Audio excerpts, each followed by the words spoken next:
Storm is over now.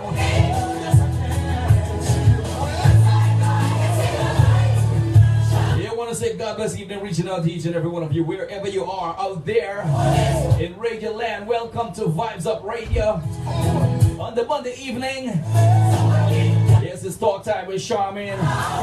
We are on the inside. We'll get started in a few minutes. But in the meantime, in between time,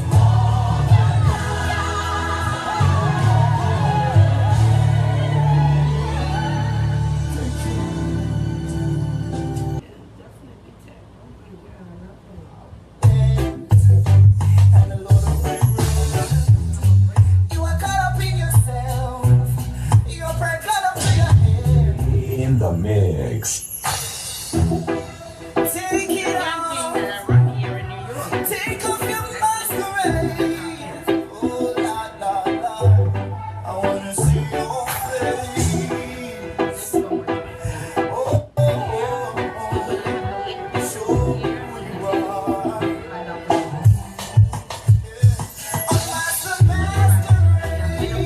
Sharmin team song. Once again, I want to say God bless evening, reaching out to each and every one of you out there. Yeah, I see Facebook filling up already. Good afternoon, Michelle. And welcome. You keep on lying to yourself. Keep destroying yourself. Vibes Up Radio on a Monday evening. Talk time with Sharmin every Monday from 6 p.m. to 9 p.m. But deep down inside, you are living in debt and a lot of regret. You are caught up in yourself. Your pride got up to your head. You are fake to wealth and life, and it's hitting you inside. You will fake the perfect family, fake the perfect wife. While your house is not a home, this is what you show. I'm masquerade. Show us who you are. Show us who you are. Show me who you are. I'm masquerade. Show us who you are. Show us who Yeah, we're gonna be on mask and everything tonight. Don't worry. you wanna solve people's problems, but can you solve your own? You're in everybody's business. You neglect your own. You are hurting inside, but you're hiding with a smile. No one knows your problem, so you think it's alright. You think that just big cards. Mr. Earl over there in GT. God bless evening to you, brother. You're very significant in the eyes of your friends. We wanna see your big smile, but behind is a mask. You are hiding your tears. You've been hiding for years and years. I'm masquerade. Michelle Latrice. Good evening to you. Show us who you are. Show me who you are. I'm masquerade. Show us who you are. Show us who you are. Show me who you are. Take it all. Yes, don't forget, it's every Monday evening, 6 p.m. to 9 p.m. Talk time with Sharmin. Yes, we are here live. Let me see the hands all ready to make a shout for hands out to the Lord now. Bust the heads. When you fire your light, and fire with this. I'm right there. Jesus make me shout so, come make me shout so. Jesus make me jump so, come make me jump now. Show me how ya, show me how ya, show me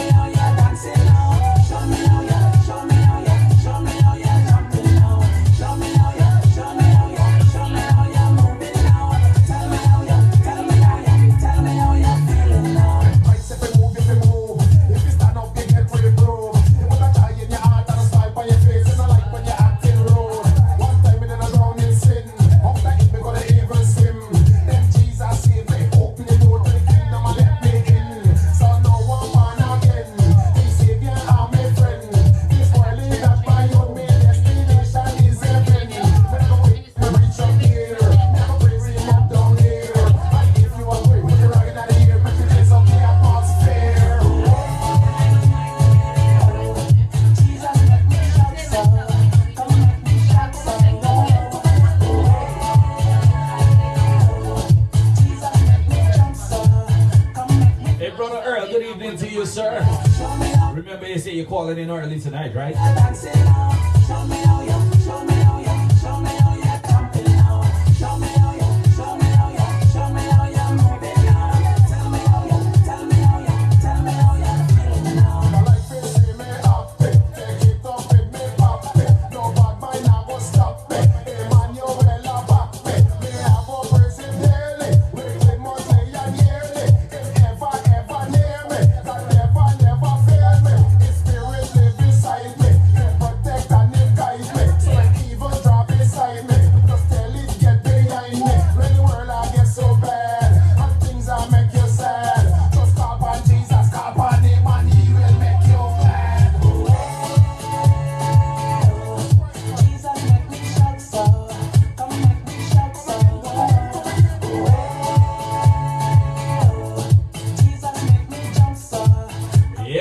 Jesus make me jump so because the Bible says the joy of the Lord is my strength. Listen to this one. I am merciful, Lord, have compassion. Forgiving and loving, that's who you are. I'm tired of doing things my way, so I'm begging you for a second thought. Holy Ghost, blow me down, flat from me, back me, so blow me down. Holy Ghost, blow me down, the words through the day of me no care. Holy Ghost, blow me down. Yeah, that's right. Sometimes we need a little mash down and break down. You know, like Jeremiah with the potter and the clay. You are bigger than what people say you are. You don't mind your words that they say you do. So like the day of Pentecost, your fire burning in my heart. So there's one thing I'm asking of you. Holy Ghost, blow me down, flat from me, back me, so blow me down. Holy Ghost, blow me down, like Pentecost, you broke me down. Holy Ghost, blow me down, anytime in New Year, I find me like my flesh disappear. Put me aside and you be ground. Want to say good afternoon to the Vibes Up family also. Would you touch me, come be Boss lady. sweet up, feel it up. Lord, I surrender all to you. Jesus, you're Alpha and Omega, yeah. Captain, I hope you log in. Jesus brought me down and I love you till the end. Holy Ghost, blow me down, flat from me, back me, so blow me down. Holy Ghost, blow me down, the words through the day of me no care. Yes, Mr. Marlon. Good evening to you too. Anywhere, I find me like my flesh disappear. Put me aside and you be ground. It looked like my first launch in doing good. Lord, have compassion. Forgiving and loving, that's who you are. Boss lady, thank you very much. Waiting my way. So I'm begging you for a second touch. Holy Ghost, blow me down, flat from me, back me, so blow me down. Holy Ghost, blow me down, the words through the day. Yeah, that's right. Vibes Up Radio at Monday evening. Talk time with Sharmin. We're gonna get ready to talk in a minute. Holy Ghost, blow me down, like Pentecost, you broke me down.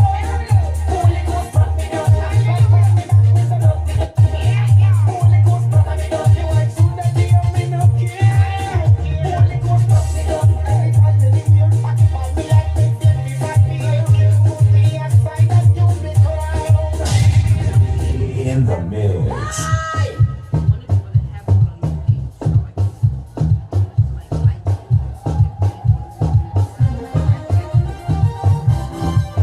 People of God.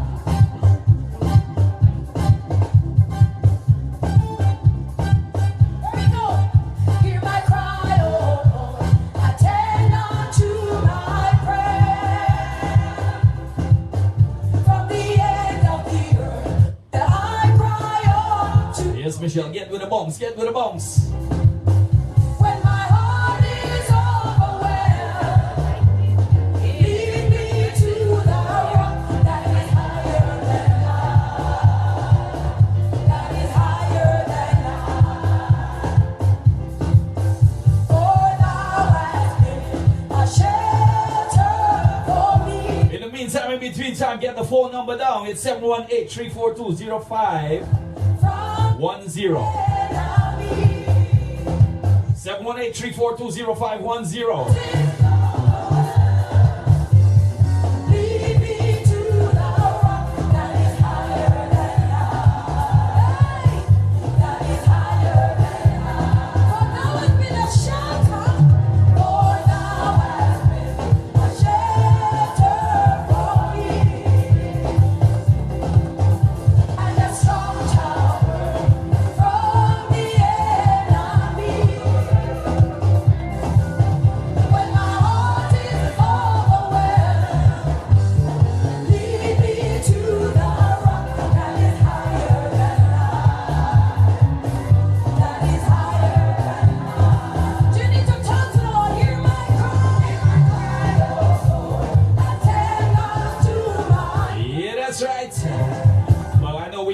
much more music, but we want to start this topic early because last week we went into overtime and we ran out of time and all kind of thing with the time. So we want to start on time.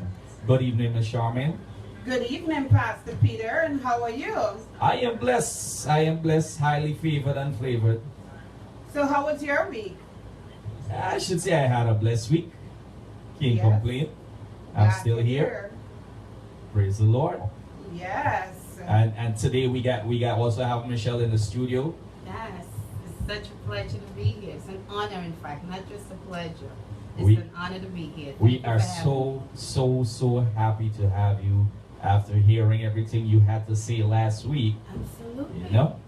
So Miss Charmaine, I'll turn it over to you. Well, thank you, Pastor Peter. Good evening, listeners. Good evening, viewers. And good evening, everyone. Thank you for joining us. Thank you for your support to Talk Time with Sharmin. Tonight, I know you are in for we have a great show ahead of us. We started the discussion last week on HIV, and we're continuing it this week because it was not enough for 1 week, and our guest was not able to make it into the studio despite she called in. We had a lot of callers. Some people text me and told me they wanted to call in, but they were unable to. So you have this week to call in. Before we get to Michelle, Michelle, I'd like to welcome you, and I really want to thank you for coming. You did not hesitate when I contacted you and asked you to be a part of the show. So I really want to thank you for that. Sharmin, for you, you're welcome. Sharmin, I always say what I'm doing here, this is God's work. So, there is no shame, there's no holding back, I'm here to edify my community. I'm here to address stigma. I'm here to take away the myths, and I'm here to be part of a team because what you are doing is awesome. Thank Awesome work. you, thank you. And you just heard it from Michelle herself. I know there are many out there that may not have the courage and the boldness like you, and utilizing what if I can safely say what the enemy meant for bad, Hello. you turn it around and you're using it to educate people and to shut. You know what the Bible says? You turn it around. God turn it around for your good. And you're educating people, and despite the stigma, and I will get into all of that because I really want you to share how you were able to overcome the stigma. But first of all, Michelle, introduce yourself to our listeners. Well, hi and good evening to all the listeners out there. My name is Michelle Lopez. I'm a woman of color. I'm originally from Trinidad. I came here at the age of 16. I'm now 50, and I am celebrating life. As Sharmin started out saying, the lemons that came my way, I just took it and I made lemonade, and I called on God. It's but God. That's all I would keep saying. But God, I am here, and this is why I can hold my head up high. I can smile. My days and they are blessed days. Tonight, this evening there, before I was leaving the house, I told my daughter, I said, just continue uplift your mom. And she's like, Ma, you going on a West Indian radio station. I said, Raven, these are the things that I asked my God to give me the opportunity because, there's too much a taboo and stigma when we think about this in our community. I mean, if I just keep it to our Caribbean community. And I want you to keep it that way You because know? the majority of our listeners, despite we have other listeners, but the majority of our listeners are of Caribbean or West Indian heritage. And the myths and the taboo it's common among us. Too I'm common. sure you didn't tune in last week, but the very introduction, the first introduction, we hear that first impression always counts. And the first introduction that one has of HIV and AIDS is the lasting introduction. And whatever, even though it might be ignorance, you embrace that. Yeah. And in the age of information overload, we still embrace the myths and the taboos of HIV/AIDS. Absolutely.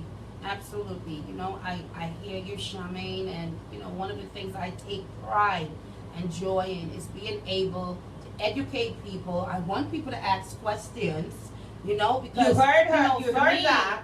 ask the question if you've never had a conversation with somebody who is living with the virus as a Caribbean person. Yes, we might have seen stuff on television, we might read stuff, but here is somebody who is coming, you know, in flesh and blood to let you all know, you know, the things that I am helping a lot of my peers. I'm helping a lot of my peers who are from the Caribbean be able, one, to cope and accept their diagnosis because their family members have turned their back on them, their family members have thrown them out, their family members, oh, and I'm going to touch it also too. Yes, I am there for my brothers and sisters who identify as gay from the Caribbean. Ain't nobody made them that way, okay? My thing, I've sat and I've spoken to my God. And if he is using me as that vehicle, because I want them to know about the man called Jesus. I want them to accept the man called Jesus because I know from whence I came. I know from whence I came, you know? So, you know, yes, it's about me. There's things I'm going to share, but it's not really about me. Why I agreed to come and do this. There is some work that we need to do in our community because That's right. other communities are mobilizing. Other communities have taken the opportunity to learn about this disease and stop this stigma, stop this discrimination. And what we are seeing a decrease in that community. Nobody wants to talk about AIDS and HIV anymore because they think it's done and it's over with. Right. You know, yes, I have medications here. I want to share it with Sharmin and let Sharmin see, you know, how far we have come.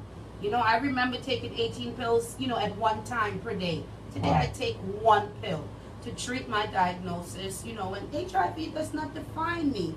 HIV does not define who that individual is. Why are we doing this to each other as human beings? I ask God every day, forgive us for the sins that we continue to commit. Because I cannot be in one aspect standing on a pulpit or another aspect teaching, you know, individuals, love ye one another. But then when somebody comes to me and say, you know, this is who I am, I turn my back on them and I tell them you're abomination. It is not up to me to cast the first stone. Absolutely not. So I want to be able to talk about some of that too. Definitely. Definitely. You know, Sharmin, Pastor Peter. yeah. I know last week, I don't know if you still have those stats. If you could share some Yeah, of those stats I'm about to do again. that. Yes. And the stats are alarming. Now, 1.2 million people in the U.S. are living with HIV, Wow. and 1 in 8 of them don't know it. I'm going to repeat that. 1.2 million people in the U.S. are living with HIV, and 1 in 8 of them don't know it. Wow. Over the last decade, the annual number of new HIV diagnoses declined 19%. But there's some alarming stats despite that decline.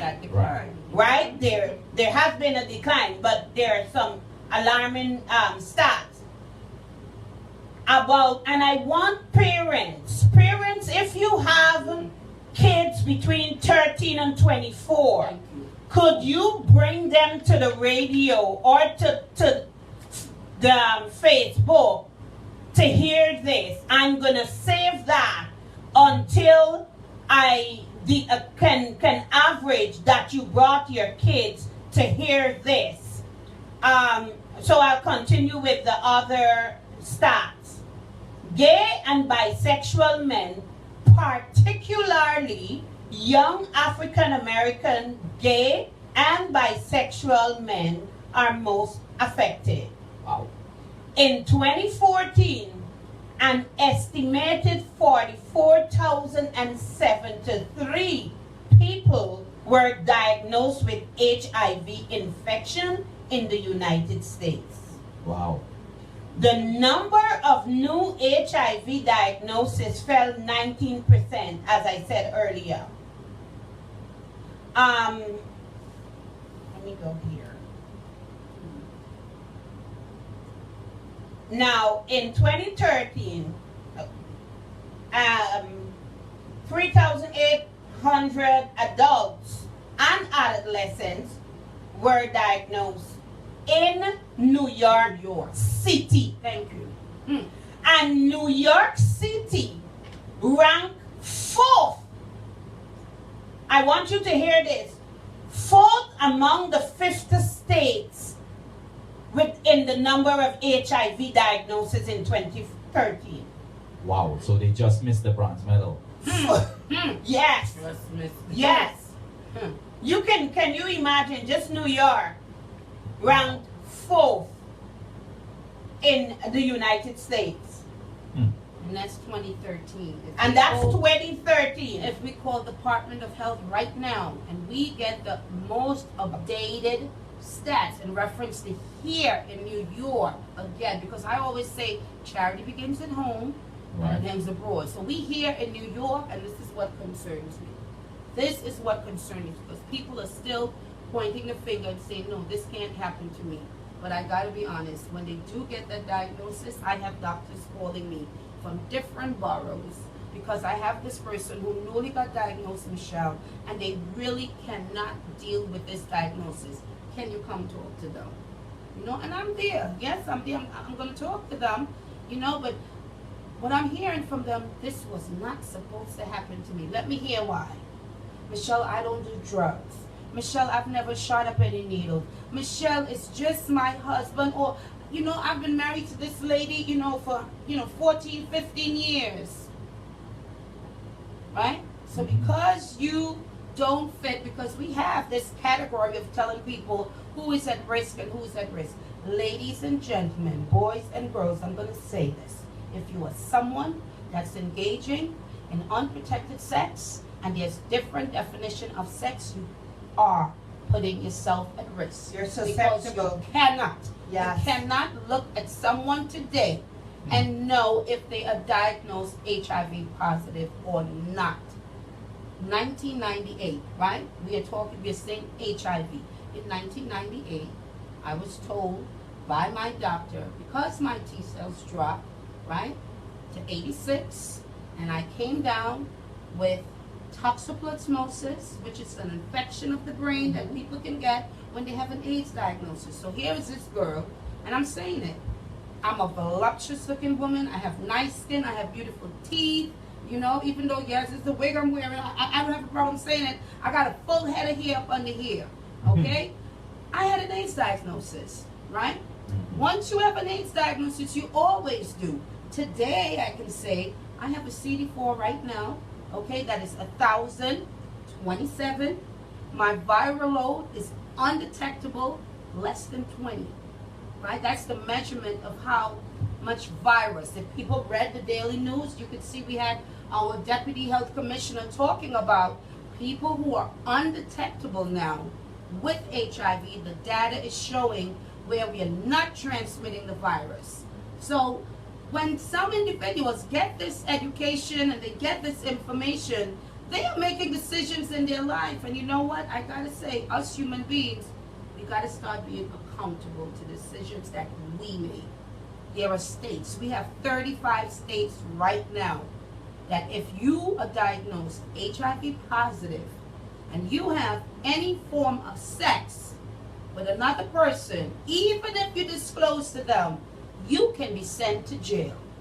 Yes, you can. That needs to be happening in New Hello. York City. Let me tell you, I'm not someone that is in support of it, but people need to be very careful, us New Yorkers.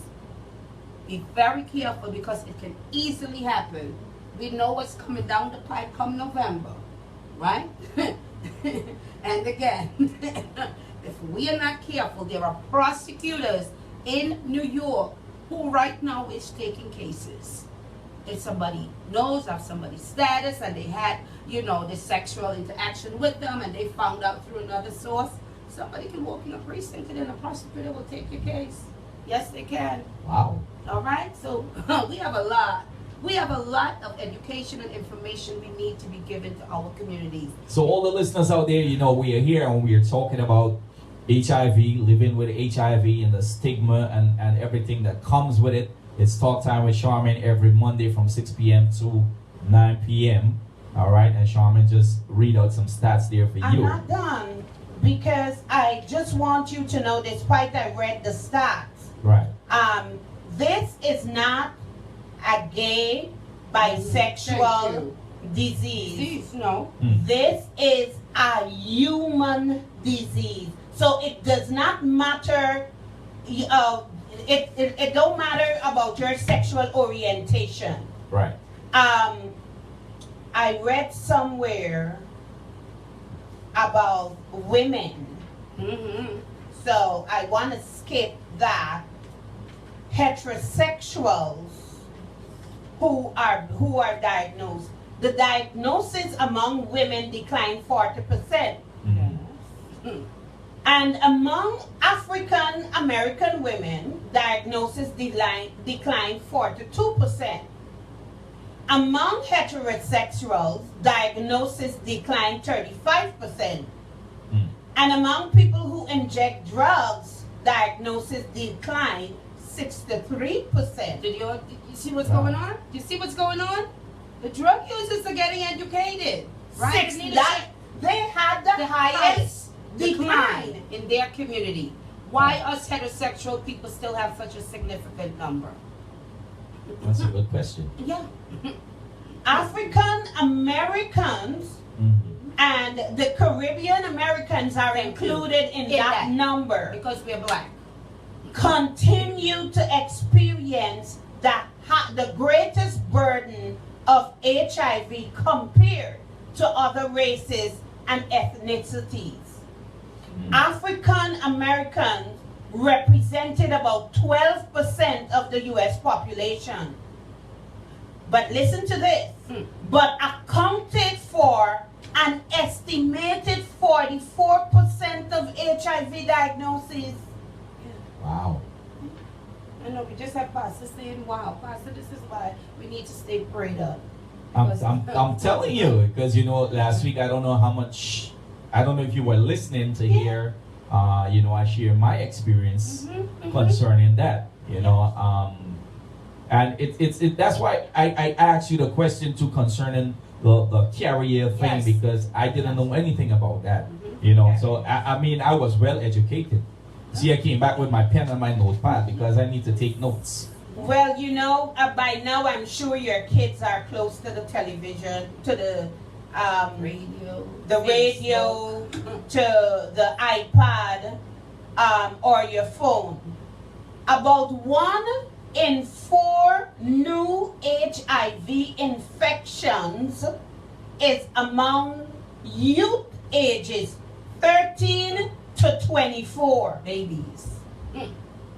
and most of them do not know they are infected and they're not getting treated and can unknowingly pass the virus to others. Sharmin, there is also too a reality that has gone on right here in New York.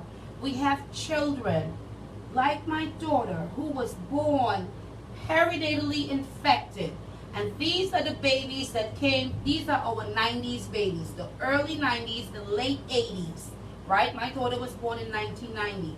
When Raven got diagnosed, she was diagnosed, okay? She was 9 months old. Raven is 26 Can you today. share that story again? You shared it when you called in. Can you share that story, Michelle, when Absolutely. you were told that you had HIV? Yes, I was diagnosed because of a situation that I was in, a domestic violence situation. I was severely being beaten. The man was a crack user. This is someone, you know, and I'm not digressing, but I say this a lot. Many of our immigrant women, we are very vulnerable. When we hear that word in our head, I'll marry you. I'll help you get your green card. Mhm. I never got the green card. I got HIV. Okay? And I took it from there. If this is what it is that came into my life, again, I'm going to take these lemons and make lemonades because it was not just my diagnosis. My daughter was confirmed a child was HIV positive. 25% of babies who are born to their mothers who are HIV positive, they do not keep their mom's immune system. Their immune system fights on its own between the ages of 18 months to 2 years. That's when a child develops their own immune system. So unfortunately, my daughter did not, because one of the things that went on, being diagnosed, yes, back in those days, we were still learning and research was still researching as much as they knew. My child, Raven, was a breastfed child, and I truly believe breast milk can transmit the HIV virus from a mother to the baby. And I truly believe that's how Raven actually became infected. So here I am, this young girl, I was 24 at the time, had no idea that I was at risk, but because of this domestic violence situation that I was living in, I fled the house that night. As I said, it was one of the worst beatings, but it was the best. It was the best because I left and I never went back. And here I am today alive, educating other women, because domestic violence is a big component also too within the HIV community of women who are positive. We also do have what we call intimate partner violence, because there are men who women have been intimately involved with, and the women then decided, you know what, I'm educated enough, I have enough information, I'm going to disclose. And these women have disclosed their status. Some have ended up dead, and some has been severely beaten. And guess where the virus came from 90% of the time? The same person who's abusing her. Thank you. Wow. You know, so the work continues. You know, there's a sister right now in Brooklyn that I know, you know, Jacqueline Raw, who's doing so much work on domestic violence, and she has asked me to join them on the work on educating women. You should see the website every day. Women who are posting, you know, things that has gone on with them, and they're still enduring this domestic violence situation. These are the areas, these are the what I would call socioeconomic issues that is impacting women's lives. Why are you being submissive to this? Because guess what? The man is giving me money, the man is taking care of me, he's paying my rent. You know, these are the kind of things that we got to be able as women and men to come together and see how we could address it, because these are the things that are hosting the HIV virus of being spread in our community. You know, to all of you that's viewing on Facebook, you know, I put my camera there on Michelle, that you can see. Michelle has been living with this HIV for what, 16 years? No, sweetie, no, 27 years. 27 My years. daughter, that's why I talk about my daughter, because people would look at me and say, no, you're exaggerating, it's not that much. My child, who was perinatally infected, she did not seroconvert or did not shed the virus. She was born with it, you know, and I've raised her. So every year, Raven turned 26 this year. What year did I get pregnant? I got pregnant, right? I got pregnant in 89. Okay? And it's through the relationship of me having unprotected sex, getting a relationship with this man, you know, just knowing. Just add, because you wanted your green Because card. I wanted my green card. Yes, he's an American citizen. Absolutely. Where's the green card? And there's a lot of young women out there, you know, they might not want a green card, but there are many things that they want. Yes. That they will go through that. Yes, and I am saying it because there's still a population of us out there, yes, who wants the green card. You're right. Yes, we do. Okay? That has not stopped.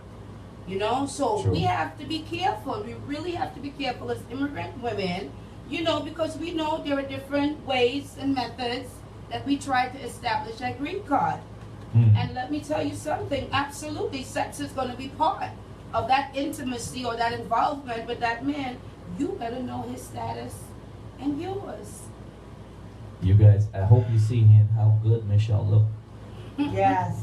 And my reason for wanting Michelle in the studio is to dispel the myth, because HIV doesn't have a face. HIV AIDS doesn't have a face. That's correct. You cannot look at someone and say, okay, they're positive, they're HIV positive. So we need to get past that and ensure that when you are going to take off the condom, you are familiar with the status of your partner. Yeah. Mm. Yeah. Yeah. We also do have now where we have biomedical drugs. Our black community is not aware. There are medications that someone can take today. There is a pill. Everybody's, you know, there are certain groups that are talking about PrEP and NPEP and PEP. You know, these are the treatments. Could you actually elaborate on that, Michelle? PrEP actually stands for pre-exposure prophylaxis, right? There is one drug that has been approved, and it's the only drug that we know has been approved to prevent someone from contracting HIV, and it's a pill called Truvada, right? I don't promote or I don't speak, you know, to say that I'm doing drug promotion, but people got to be educated and know we have options, right? We have gay men who is aware of this protection that they can utilize now, right? So, I mean, it's a package. And I really want to say this again. I do not want anyone to think that here is Pastor Peter and here is Sharmin saying, you know what, it's okay to get HIV. They bought this voluptuous looking lady to be on the show. You know, it's okay to get HIV. People, again, there is a package that comes with our survival living with this disease. Support, love, understanding, education. When I say education, you better educate yourself living with this disease. Right? And when I talk about support, I'm not just talking about support from the government. Friends, families, your churches, my church, my minister, I speak about that woman every day to somebody. Because how she met me, I have a church that have embraced me, and my minister, she will tell anyone, yes, that's my spiritual daughter, and she's living with the virus. Yes, and if you need education, need some information, I would gladly bring her. She met me, Reverend Bishop-elect Donna Farrier, met me through what we call African American AIDS Awareness Day, right? We have events that is themed around us being able to educate our communities of color. So there is what we also to call the Week of Prayer for families living, and this is hosted by black churches. Okay. There are black churches all across the country. She was one of the churches that hosted a Week of Prayer. She I've had a never prayer heard of line. Yes, she has a prayer line. You call it. It starts from the first Sunday in March. And it goes through all of that week. You can host different events where you can be having a prayer line. You can have prayer services, because no matter what, who did Christ walk with? He walked with the lepers. He walked with people who are in need of him. Right. And that woman, she met myself and my daughter. My daughter was 12 at the time. 12 at the time. And she said, you know what, I can never. The first thing she did, and I know she did it to educate the other people that was right there at her church. The first day I went to her house, it was deep of winter. I was living in the Bronx. She lives in Brooklyn. That's where her church is. And she was drinking a cup of tea. And she said, darling, I know you must be cold. You want some tea? I said, yes, mother. Everybody calls her Mother Donna. Yes, mother. She said, here, drink some. And she gave me the tea. And then she took back the cup and she said, come wait, you can't drink all my tea. If you want some more tea, I'll make for you. How And did she that did make that. you feel? It made me, because you know what? I connected with that woman. I knew right there, and then she was showing people who were standing right there in her church congregation. Guess what? I can pass this cup of tea and give this child some tea. And don't have to worry about her passing any virus to me, because she took back the cup of tea and she continued drinking. I want you to stop there, Pastor Peter. It's so much. It's so much to talk I about. want the listeners to listen to this, because that's one of the myths. Yep. Because some people think that because someone has HIV, they should have their own utensils, right? Yeah. They should have their own cups. Oh, Lord. Thank you. They should not be Yeah. sharing anything, any utensils or towels or nothing at nothing all. at all. My Lord. Because the myth is that you can contract HIV. HIV. Yes. Can you actually dispel that myth Sure. and just tell the listeners how HIV is contracted? Thank you. HIV is contracted by having the most easiest method, and all who is stigmatizing and discriminating, I know you are engaging in sex, unprotected sex. You can even get it through oral sex. Okay, we have young girls today making the decision, oral sex. They say, well, okay, I'm not a gay man, so I'm gonna have anal sex. These decisions that these people are making or engaging in, that's the easiest method of you contracted HIV, right? You're having unprotected sex with someone, you don't know their status. A mom can transmit the virus to their baby either during pregnancy, while at delivery, or breastfeeding, okay? The other way that someone can actually get is a needle sharing. I am no longer saying drug users, because there are different needle sharing activities that's going on where the HIV virus and also to hepatitis C. I'm going to integrate hepatitis C in here because... Hold on, Michelle. Hold on. I have the stats for hepatitis C. Now, listeners, listen to this. Yes. Everybody want tattoos today, you know. Reported rates of acute hepatitis A, hold on, decreased by 14%. Reported rates of acute hepatitis B decreased by 14%. Reported rates of acute hepatitis C increased by 133%. 133%. That's right. It was increased by That's right. 133%, Pastor Peter and Michelle. The good thing, we have a cure for Hep C today. So this is why, again, when I talk about people knowing their HIV status, you better know your Hep C status too. And I say it to everybody, not scaring them. I mean, even in my daughter's case, my daughter has tattoos. She has 19 tattoos on her body. And she's a young lady who's HIV positive. And you know what she did? She got to the tattoo parlor. She says, gentlemen, I'm going to let you know I'm someone that's living with HIV. I want to see you take out the new needle when you're doing these tattoos on me. And when I'm finished, I want to see where you dispose your needle. Because there are tattoo parlors are not disposing of the needles. They are not, licensed in a manner where they are safely. You can contract the hepatitis C virus. Remains active up to 72 hours if it hits the ear. Hepatitis C. Okay? Could you repeat that? The hepatitis C virus can remain active up to 72 hours once it hits the ear. So that's telling me, right? That's telling our viewers, because I know what it's told. I'm an educated woman.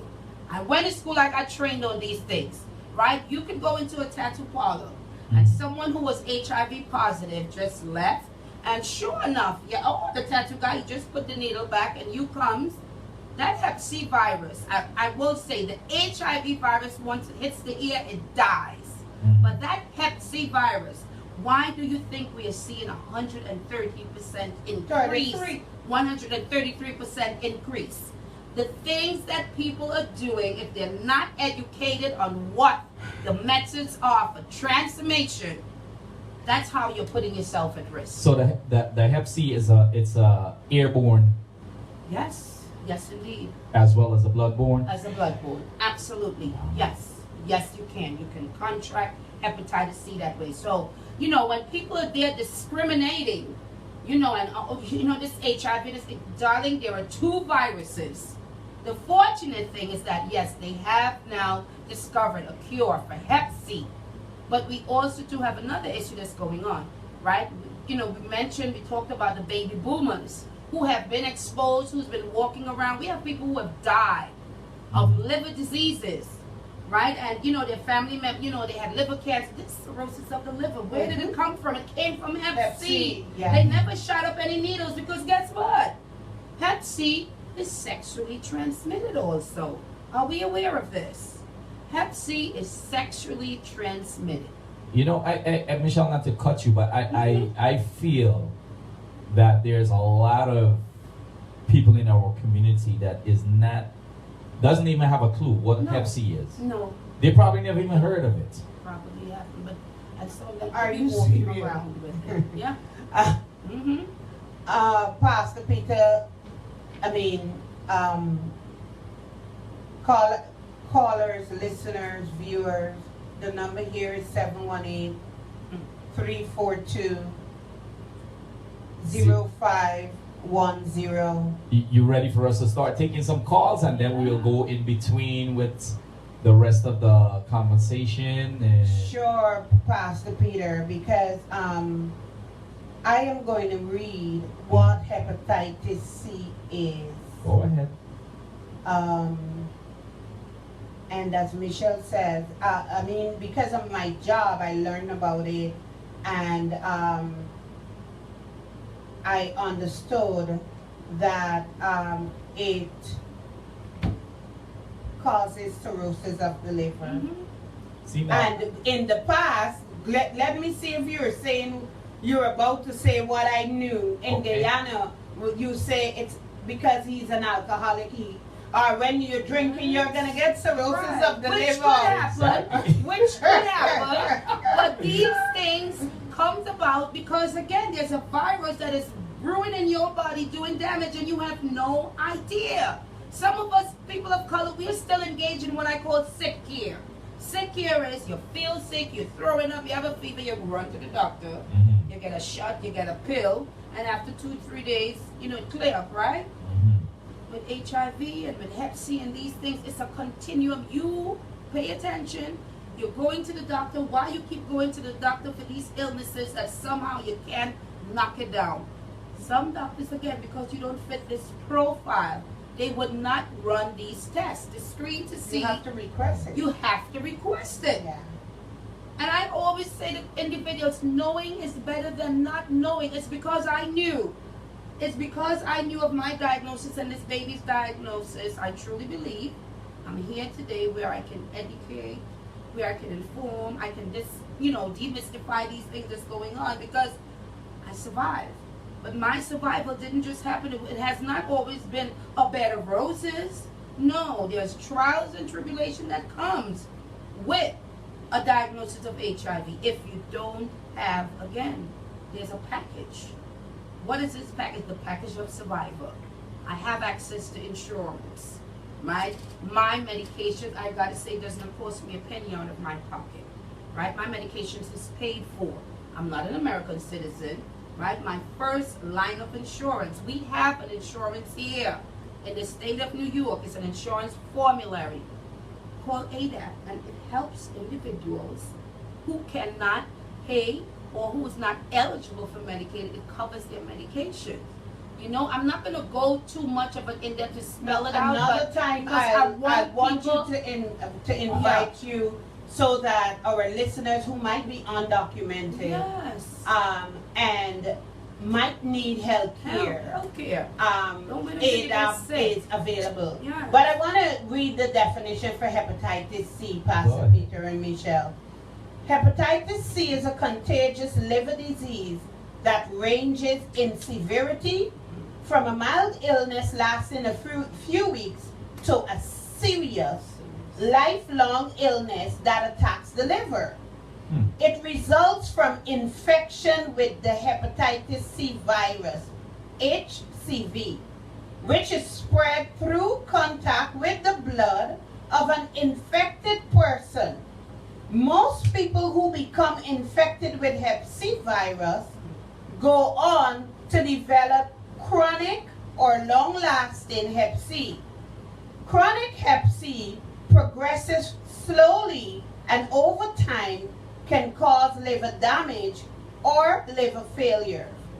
if you have Hep C, you should work with your healthcare provider to assess your liver damage Yes. and discuss your treatment options before it progresses. Wow. Yeah. We are so afraid of HIV, and look at that. But Hep C, listen to some of the symptoms. Uh-huh. It's called a silent disease. Yeah. Mm. Hep C symptoms often do not appear or can be quite mild for years or even decades. Mm.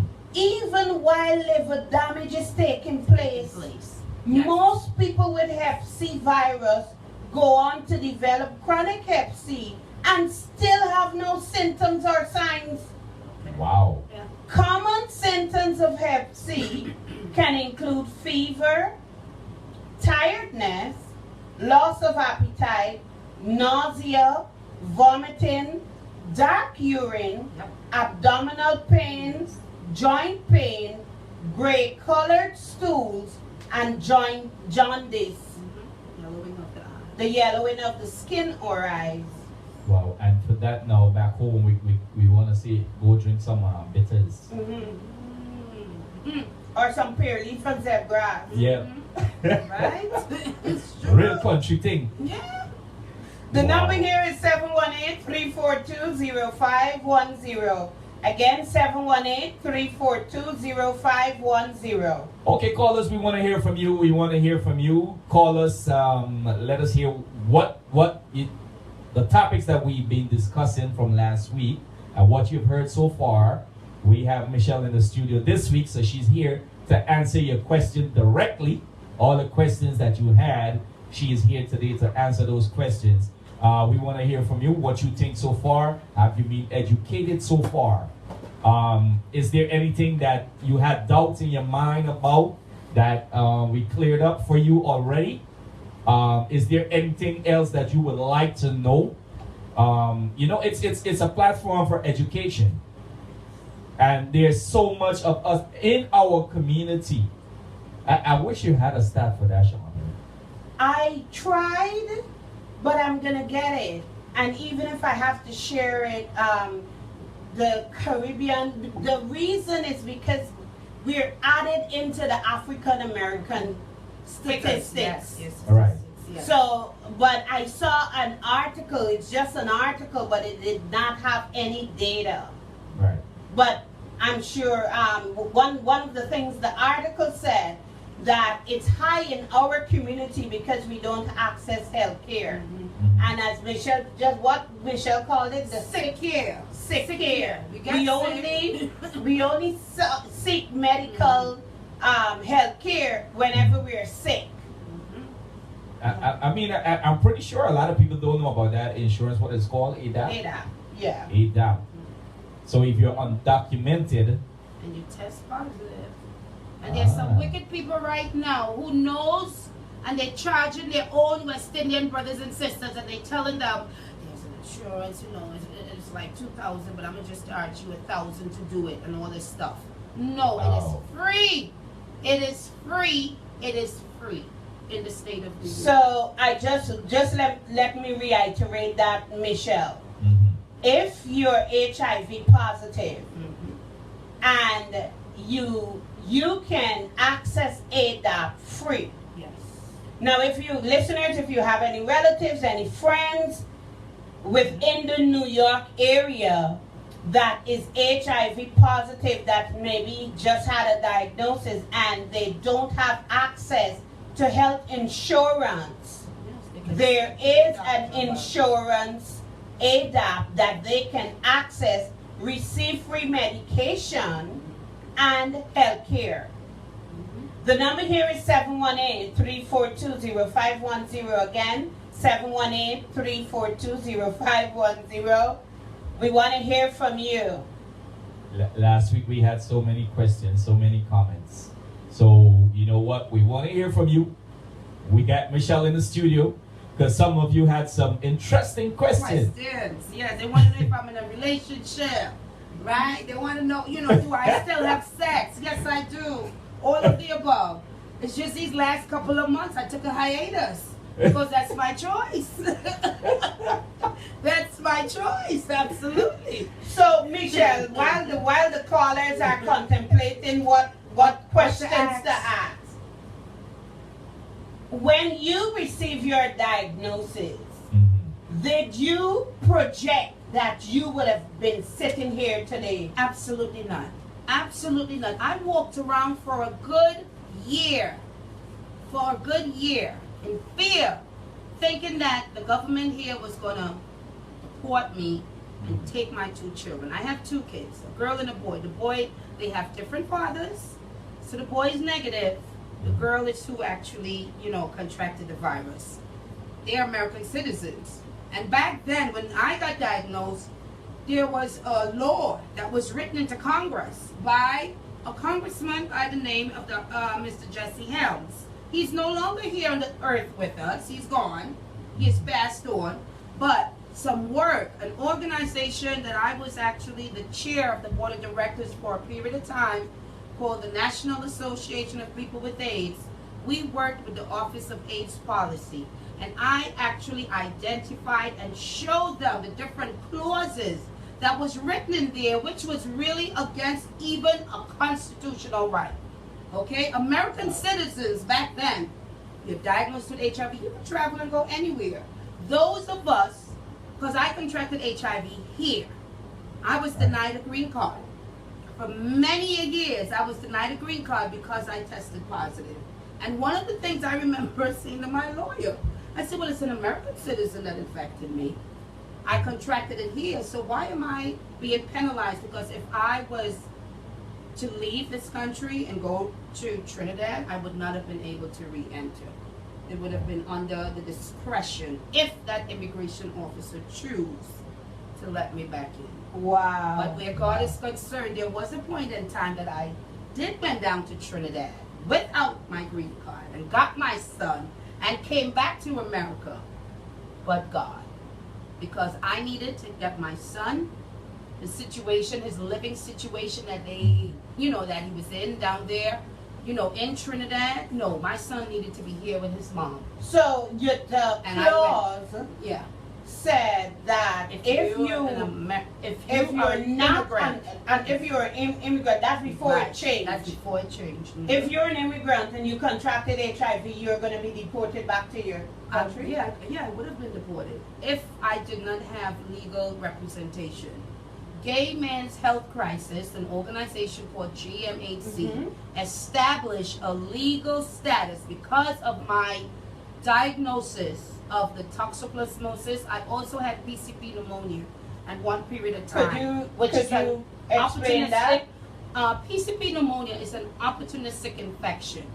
And that's one of the leading infections that causes people who are diagnosed with HIV, once you progress to AIDS, you can die. That was an OI, and it's still happening. There are people who are still right now dying from PCP pneumonia. It's just that, again, the news is not talking about it. It's happening to us people who are black. So, it's another illness so that, they can die. It doesn't matter.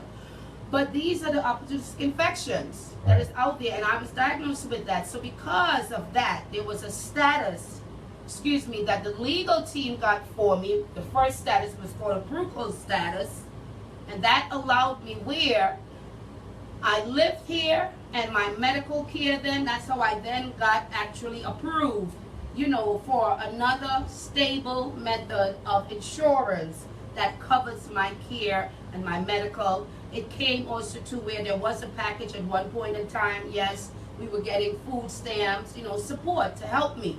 But the stipulation was if I leave the country, I will not be able to re-enter. Yes, indeed. 718-342-0510 is the number. The phone lines are open. Callers, you're welcome to call. We want to hear from you. Do you have any questions for Michelle? You have any questions for us? Or you being educated? 718-342-0510. So, Pastor Peter, my friend Tracy Carter sent me something when I said I didn't have the stats. New HIV diagnosis in Brownsville. Yes. Are we talking Brooklyn now? Some Brooklyn, people Brownsville, yes. with HIV do Yes, not sir. know that they are infected. Getting diagnosed is the first step in the treatment and care of HIV. Listen to this. Brownsville ranks 4 in the rate of new HIV diagnosis, more than twice the Brooklyn and citywide rates. Caller, you're live. Hold on. They dropped. They didn't. Pastor Peter, you heard that? No. I'm living in Brownsville. Ah. Wow. Yeah. That is very alarming. Yes, indeed. I wonder what East Flatbush have, because East Flatbush is the more West Indian populated area. Honey, we are in every one of these neighborhoods. We integrated. That's true. We're either married to someone who's Black American. We are so integrated as Caribbean people in the Black community. That's true. Yeah. Callers back. I wonder what's going on with that phone. Boss lady, your phone all right? Let's see. Oh. Caller, you're live. Hi, good night. Good night. Welcome to Talk Time with Sharmin. Hi, Sharmin. How are you? I'm great, and you? I'm fine. I'm glad you're doing a wonderful job. I just have to commend this young lady, old lady, for the courage that she has to come and speak to us and bring more awareness to us, educate us. And I know years ago we didn't have all of that awareness, but now we have that awareness, so we know that people with HIV will live a normal life just like us if they just take care of themselves. Yes, thank you. Thank you, Miss. I appreciate And it. I commend, keep doing the good work you're doing, spread the word, because we need it. We need to hear it, because sometimes people think, you cannot be socialized with someone that is HIV, but that's not the case, so God bless you guys. Keep up the good work. Thank you. I'll talk to you. Thank God bless you. too. Thank you. 718-342-0510 is the number. 718-342-0510. Pastor Peter, Yes. my researcher sent me East Flatbush. Oh, God. Let's hear it. Tracy, I love you. East Flatbush ranks 12 in the rate of new HIV diagnosis. Tracy, I need to know who ranks number 1. Yeah, we talk in New York. It might be the Bronx, but we don't want to make any speculations or assumptions. But Brownsville is number 4. East Flatbush is number 12. I bet you Bushwick have a high rate. And Crown East- Heights. Listen, Crown East Heights. Flatbush is 46.8%. Brownsville is 66.0%. Woo! Look at Crown Heights. This is within the community, folks. This is within our community. 718-342-0510 Take is us the to number. break, Pastor Peter. All right, now I want to play a testimony from Mr. Yes, Dwayne Dwayne Woods. All right, here we go. Oh, amen.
Once again, welcome to Talk Time with Sharmin, and we are here in the studio. Our topic this evening, it's HIV, AIDS, living with HIV, the stigma of HIV, and everything concerning HIV. You got questions, you got comments, you're welcome to call us, 342-0510.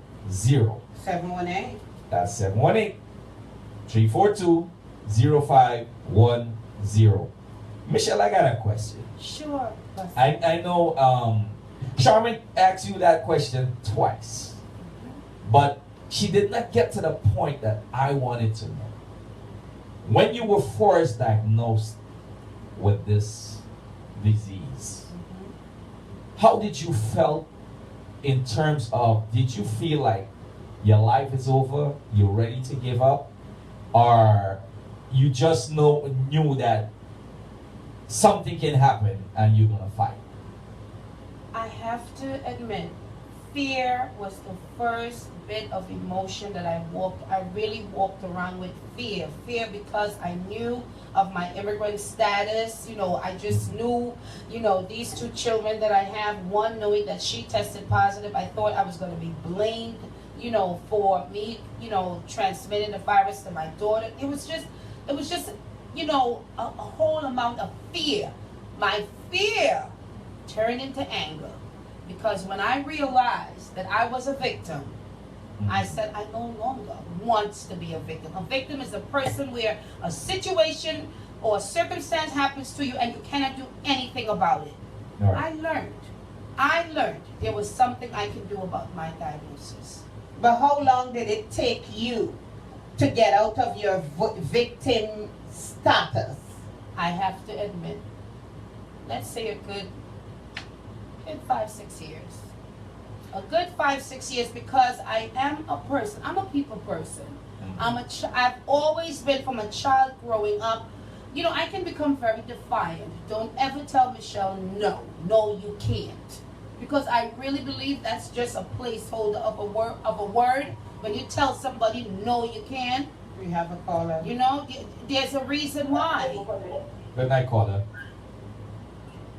Caller, good evening. You're live with Sharmin. Hello. Hello, caller, you're live. This is Talk Time with Sharmin.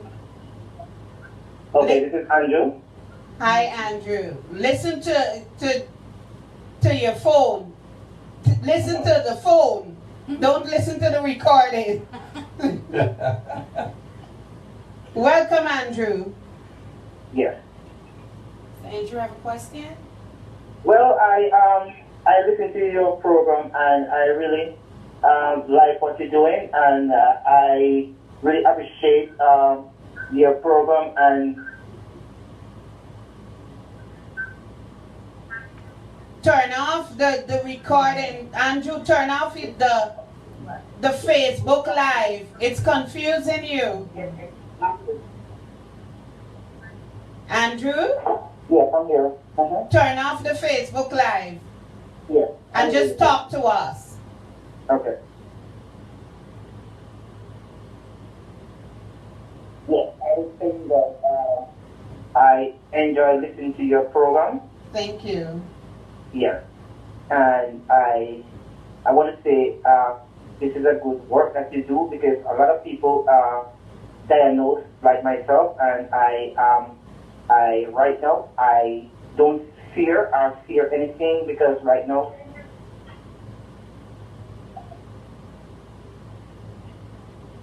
Did we lose Andrew? No, Andrew, Yeah. the answer is there. Andrew's there? hello. Yes, okay. I thought. Go ahead, Andrew. You got it. You talk, brother. Talk. Okay. All right. What I was saying that earlier, that I enthused about your programs, and I really like what you are doing, because I also diagnosed, and then I know it's undetectable. I take Amen. my medication, and right now I don't sick. I don't feel no way. But don't stop taking your meds, okay, Andrew? Because some of us, we're getting it all wrong. We think when we establish an undetectable viral load, it means, well, you know, yes, we have accomplished this big goal. But then we want to maintain that. So don't stop taking your meds, or don't start taking your meds on and off. Undetectable needs to be maintained. Okay? All right. Well, Andrew, I want to thank you for calling in and disclosing. Yes. I am so proud of you because I hear your accent. You're from Caribbean descent, and the myths, the taboo as a Caribbean or a West Indian man, it takes a lot of courage and a lot of boldness and fortitude for you to call in. So I want to thank you, and I am so proud of you. Thank you, Drew. Yes. Thank you for calling and sharing. Wow. You deserve a round of applause. Thank you. That's All right, right. Andrew. Okay. Thank you, Andrew. You have a blessed evening, man. I commend Andrew very much, man. I commend Andrew. Andrew, Yes, I that's a commend big you step. to That's a just big to just step. open up and Wow. say that, you know, because there Yeah. are so many people that are afraid, you know. They are I very know some much of our afraid. listeners right now, they're probably scared. Well, They are Pastor, terrified Pastor, to know, because, you know, as Michelle shared earlier, that you can go undetected for so long. You know, I mean, especially those of you, listen, if you've been sleeping around, stop it. listen, Stop it.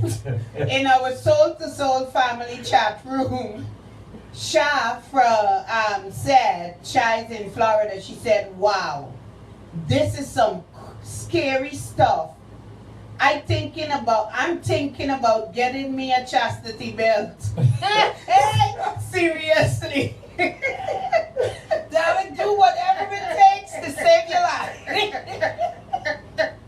Wow. Oh, yeah. Good evening, Miss Abigail Hamilton in Florida. Good evening to you also. Wow, I tell you, it is really, you know, I gotta admit, when you're in ignorance is a very bad thing. Oh, yes. Because before I knew anything concerning the disease, because we grew up in such a time whereas, you know, you have AIDS, oh man, I was one of those persons, I was terrified as hell of a person with HIV. Because if you have HIV, I will cross the street, I will walk on the other side of the street, just to stay away from you. Yes, I know. And like I said, you know, unless something fall in your garden, Yes. you know, so when it fell in my garden, then I realized. Like I shared last week, you know, as Michelle, you talked about a pastor that drank from the cup. Yes. I remember as I was going home, I remember exactly what happened with that incident that I told you about, because I was drinking water in a bottle. And she said to me, can I have some water? And I was like, yeah, sure. But then now when she's giving it back, I didn't want to take it back. Want to take it back. And she realized. She realized, and she was like, oh, okay, so see, you don't want to drink from me. You're scared of me. You know, and as well as it hurt her, it hurt me because, hey, you know, so. But you know better today, right? No, Yeah, you wouldn't do that. I wouldn't do You that. know? There's people who ask me also too if you can contract HIV from kissing someone. Yeah, that was the next. That was a that was question the last next- week. So, can Okay. you Yes. I need to spell address that out. that, please? Absolutely. Ladies and gentlemen, in order for any kind of transmission of the active virus, where the mouth and saliva is concerned, you got to consume a gallon of saliva. First of all, if there's any of you out there who is enduring consuming a gallon of saliva, well, you're putting yourself at risk, okay? Bottom line. So let's be real. When someone passes the virus orally, it's because of bleeding gums, okay? And some of us, you cannot look at somebody and know that they have bleeding gums. So the issue is, it's not the act of the kiss, it's if there is blood. And first of all, that's blood consumed where plasma of that blood comes into your mouth. It's a bodily fluid, yes, but it's because of the blood exchange and the open mouth, because that's an open sore. bleeding gums. Many people have gum disease and you're not aware. That's the only way that you will put yourself at risk of contracting HIV, not from kissing someone. I have been in multiple, well, let me not say multiple, but I've been in relationships, with men who are negative, and they're still negative today. We have a call, Pastor Peter. Yes. Caller, you're live. Welcome to Talk Time with Sharmin. Sharmin Prince, good afternoon. Good afternoon. I am enjoying your conference and your talk, and I want to congratulate you and Michelle for your wonderful work that you're doing. Bye. Thank you, Mom. That's my mother. Okay. All right, Mom. 718-342-0510 is the number. Hey, I want to say a God bless evening reaching out to Mr. Emran Henry. Mr. Emran Henry, let me tell you something, my brother. This show, one of your song, Masquerade, is the theme song of this show, all right? So, Is he listening? Mr. Emran Henry, Sharmin is so in love with Masquerade. So she made that her theme song, all right? So welcome, my brother. Caller, welcome to Talk Time with Sharmin. You live with Sharmin. I'm in Sharmin. Hello. Hi, how are you? Very good, thank you. Okay, I was just calling because I want to extend my appreciation to Ms. Lopez for telling her story. Thank you. Thank you. That's my researcher that was sending me the stats. Okay. Thank you, Tracy. Thank you, Miss Tracy, because you're getting some accurate You're welcome, information. Michelle, I truly, truly, truly appreciative of you telling your story. I'm actually a licensed social worker in New York. I started working in the field of human services, working with the COBRA population. I don't know if you're familiar with that. Yes. The COBRA? Yes. Okay, great. So you know where I'm coming from. Yes, I know I was exactly. out there in the gutters. I was out there fighting for my clients, connecting them to services, bringing them from that 0 CD4 count Yes. all the way up to the thousands. That's right. We know the possibilities, right? So this is why, again, for me, I keep appealing to people. Know your status, because when you know something, you can do something about it. Knowing your status is giving you an opportunity, either if you test negative, to then do everything to keep yourself negative. If you test positive, you can be linked into care right away. I'm linking people into care within a 24-hour period. I have an excellent doctor at a medical center, right, called the BMS ISIS Clinic, and Dr. Jesse Ramon has been treating, he has been navigating through the care for every one of the individuals that I have brought through his door, with insurance or not. He said, Ms. Lopez, bring them. You do your rest on your end to take care then in reference to, how I can get reimbursed, but this man is an infectious disease doctor. And he has it where I can link someone into care within a 24-hour period at his facility. These are the kind of things we need to be doing in our community. And Definitely. That's why I'm saying that I'm very and truly appreciative, because it seems like there's been a huge decline in terms of education and informing, especially young folks, for HIV. Yeah. Because I remember back in the day, it was on the radio, there were the bulletin boards, it was everywhere, it was in your face. Yeah. Just like this.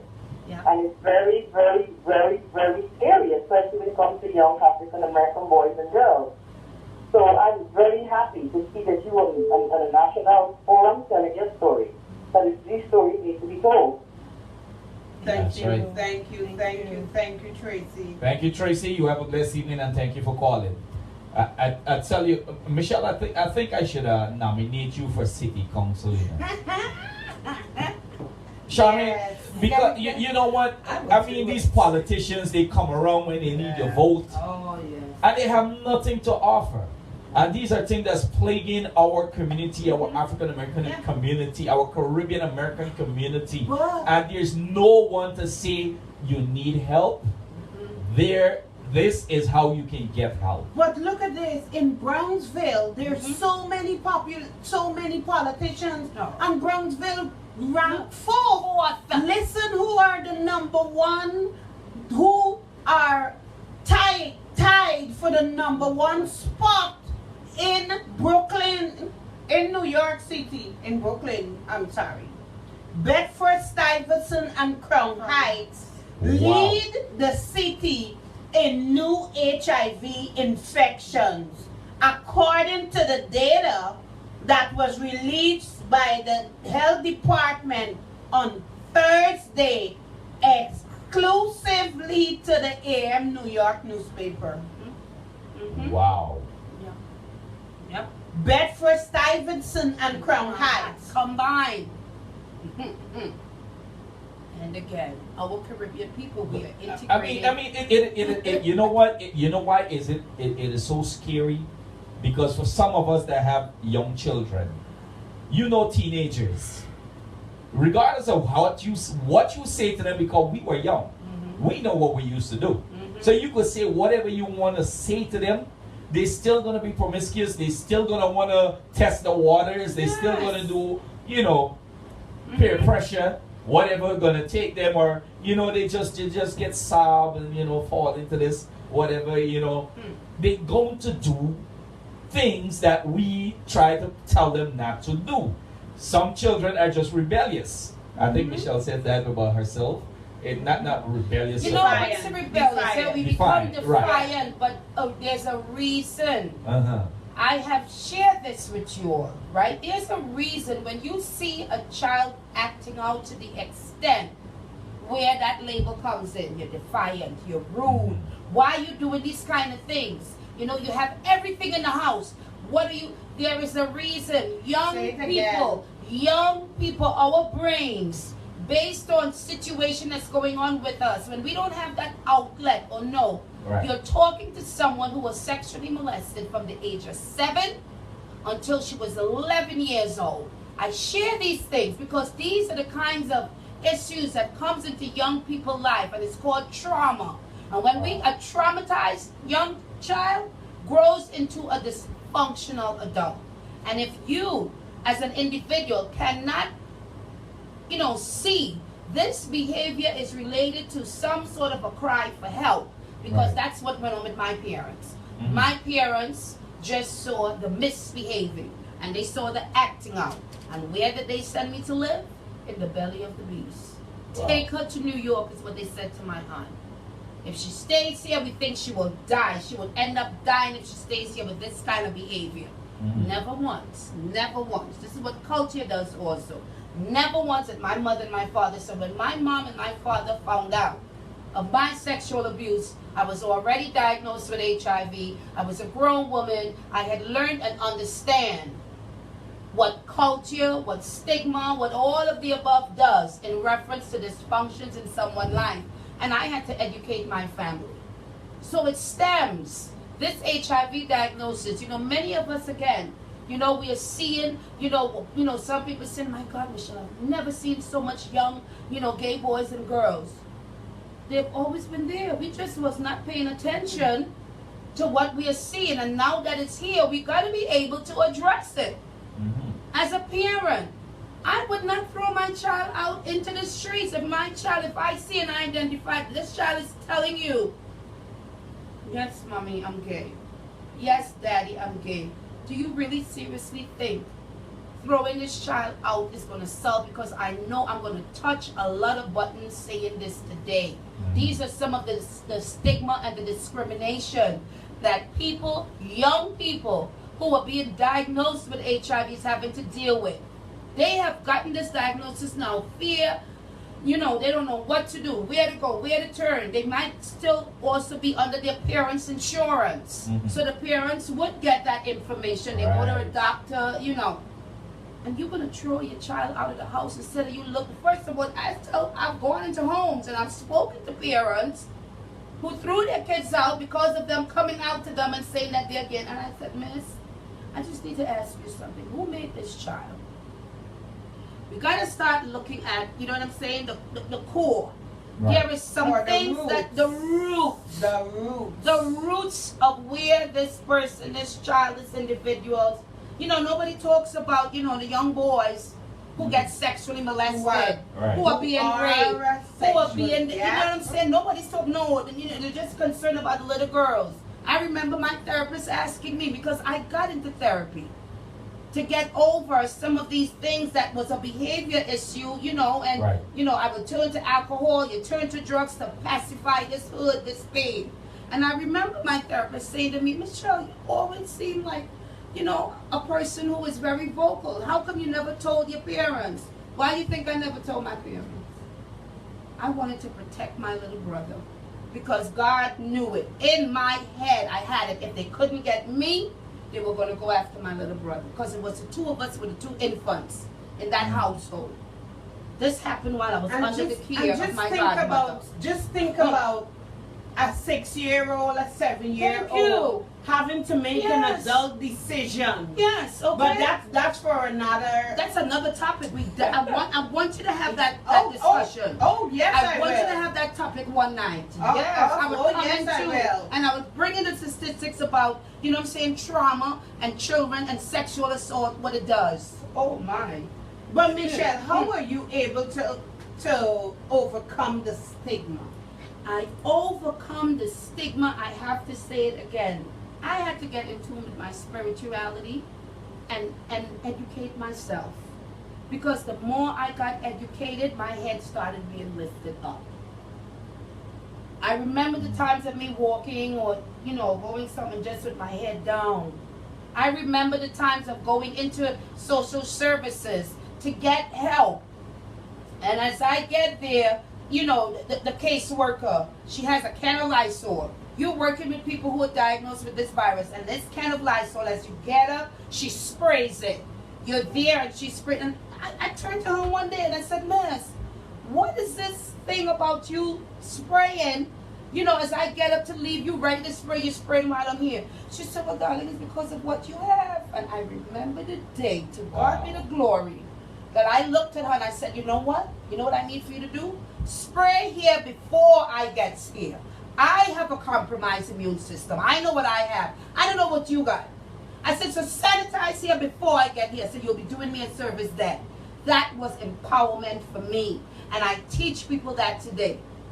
We didn't ask for this. This is a disease that affects our immune system. We become compromised. So we have to be careful of who is out there. We don't know their diagnosis. Their diagnosis could cause me my death. Yeah. Let's be real. When you have a compromised immune system, this is what, so all the discrimination and all who was carrying on with the stigma, what they did for this individual, they gave me an opportunity to go and learn about my disease and start educating other people. Because stigma is a host today for this virus continually being spread. Let's say there are women, men out there. I'm going to use Andrew as an example. I am sure this is the first public forum that Andrew self-disclosed. Mm-hmm. Right. Mm-hmm. Someone like Andrew, who wants to overcome the stigma and create a platform where he can help others, what would you say to Andrew? Andrew, you have made the first step in your life of one, I always tend to say, until we acknowledge what we are living with, because there's many of us, we stigmatize our own self. We feed into that stigma. And I'm not saying for anybody, because Sharmin and Pastor Peter, I don't have a tattoo on my forehead or a big sign saying I'm HIV positive. Right. I don't have on the t-shirt saying I'm HIV positive, but there's always a teaching, learning moment that comes up. And that was the first step that Andrew made. He is on his way. He is on his way of being an empowered person, that can go out there and give the hand to another person, because we still have newly diagnosed people who are still, my God, I don't know what to do. I don't know. I don't think I'll be able to handle this. I don't think I can live with this. We are living. You know, I keep repeating this, but it's something I need to say. I'm not saying it's easy for anybody to go out there and put yourself at risk and get infected. You'll be okay. I'm not saying that's it, but I'm saying, you know, a diagnosis today, you're gonna need support. You're gonna need acceptance. You're gonna need understanding from the people right within, you know what I'm saying, your neighborhood. Do my neighbors and they know I'm positive? Yes, they do. Yes, they do. Absolutely they do. We talk about it. They would ask me questions, you know. But I really live a life today of, you know, joy, fulfillment, because I have gotten over that hump. You know, I'm no longer holding my head down in shame. So is there a place that Andrew can go to become like a peer educator? Yes! Oh my God! Andrew can become... Yes. We have some awesome organizations throughout New York City, you know, upstate New York, where, you know, we build communities, and these are educational programs, you know, that pretty much really provide supportive services and help. One of the best peer programs that I know right now that's going on in New York is an organization called ASC, AIDS Service Center of New York, right? Sure. Yeah. Mm-hmm. And I give that, you know, Sharon Duke, that's their CEO. There's also too Brenda, that's her deputy. These two women, really, I can say between them and their board, have formed an entity. They were like the first peer agency that I knew of that would train consumers living with the virus, and they've actually integrated us now as part of, you know, their clinical care programs for people who are positive. So they have partnered with hospitals. So they also too have given the opportunity where some individuals who thought, you know, they would not be able to work again. People are going back to work. You know, people are going back to work through these different peer programs. There are peer programs now, so definitely, you know, there's a lot of us who is out there again, and, you know, we're there to support our peers. Andrew, I hope you're listening there. ASC New York, I think it's 35th Street, right in, off of 6th Avenue. In New York City. You can become, I know it's a step that you make, a step in the right direction so that you can help others. 718-342-0510. And just in case you just joined us, you know, you're wondering, what are we talking about? What are they talking about? What are they blabbing about? We're talking about HIV, living with HIV, and the stigma that goes with living with HIV, and everything concerning the disease that, you know, we have Michelle in the studio with us, and she is well equipped with the information to empower you, that maybe if it's not you, someone that you know, you can always share with them, you can pass it on, you know. Folks, I tell you, it's a very serious thing, you know, and we need to take heed to these things, because I mean, years ago we never knew that there would ever be something that can hold it down. Yes. Is there such a thing as a cure for it? There is no cure for the HIV virus right now. I mean, there are many people, you know, who are popping up here quite recently. Right. You know, I was on the Dr. Oz show talking to Charlie Sheen, because Charlie Sheen, when he got diagnosed with the virus, you know, I mean, he had some coins, he got some money. He went down, you know, to a place in the Caribbean. I think it was, where was it? A place in the Caribbean. There was this man who contacted Charlie and his, you know, representatives, and said they have a cure. You know, the day I was on Dr. Oz, January the 8th, talking to Charlie Sheen, and he got his results back because he had stopped taking his HIV meds and started taking this cure that the man said he had. Charlie Sheen's viral load came right back up as soon as he stopped taking his meds and started taking this treatment the man said that he had. It's a cure. The man then showed up on one of these talk shows, these night shows, you know, and they gave him all of this free airtime. A bunch of us who were activists in the community, we contacted them. We was ready to shut them down. Shut the station down because you're bringing a perpetrator on television. You know to yourself, you heard Charlie Sheen says on Dr. Oz show, he's not cured. His viral load rebounded, and it rebounded really high. So he had to get back on his meds right away. So there's no cure for HIV, but there's a lot of research that is getting closer and closer to finding a cure. If we can find a cure for Hep C, yes, we can find a cure for HIV. What's the average lifespan that a person can live with HIV?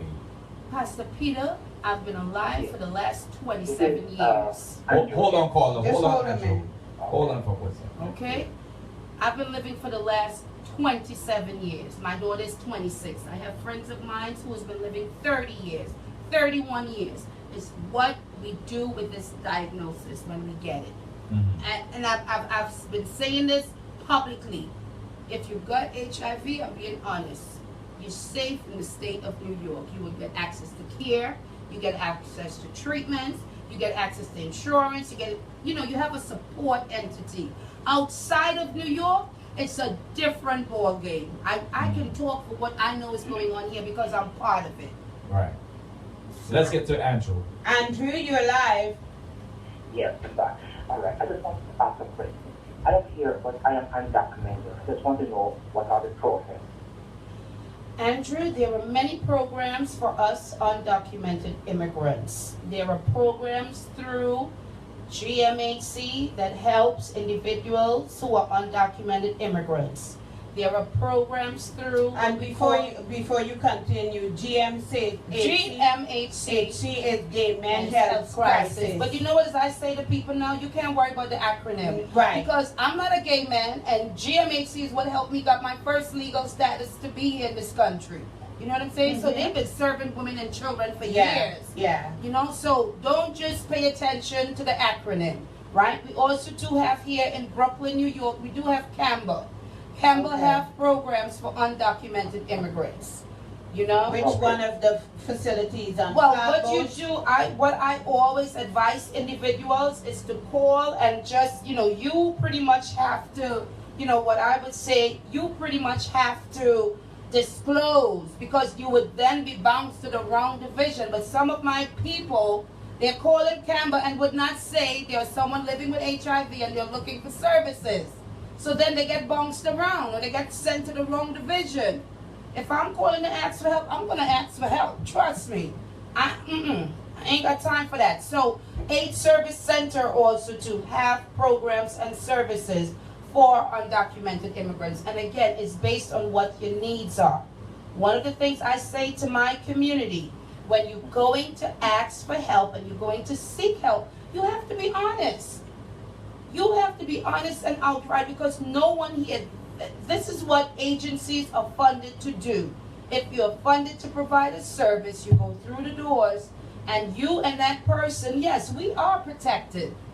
You walk into one of these organizations and you do your client intake, you let the caseworkers and they know what your needs are. If I didn't present it what my needs were, I truly, again, didn't think I would be here today. Okay. Okay, Andrew? All right, thank you much. You're very welcome. And if you want, one of the things that I am going to do, I don't have a problem with that. I'm going to give my contact number. Because, yes, I know there are people who might feel uncomfortable to ask certain things on the air. I'm going to give my contact number, and I'm also going to give my email so that individuals can be in communication. My contact number that you can get me, it's 240-715-2137. Again, that's Michelle Lopez at 240-715-2137. My email, and I'm going to say it a bit slower, my email is LLOPEZ, Z as in zebra, .Michelle, and my Michelle is spelled MICHELLE at gmail.com. All right. You want me to repeat it? No, I got it. Okay, dear. All right? All right. So you can feel free. You can call me. You can text me. You know, because again, I said it and I mean it. I'm doing God's work. And as individuals seek out, one of the things I ask my Father God every day, use me as that vehicle to bring help to those that need help. So I always say to I remember there were times my girlfriends and they were like, Michelle, stop saying it. I would stand up on the step. I stood on the step of Congress and I said, I do not have a green card. I'm a public servant and I'm here to help my brothers and sisters. And I say the same thing too, You because know. I always try to Yes. help people. Even when I need help, I still try to help Absolutely, that's right. That's right. It's so true. You know? But I will continue to serve. Thank you Yeah. so much, Andrew. And thank you again for calling. people. All right, thank you. All right, Andrew.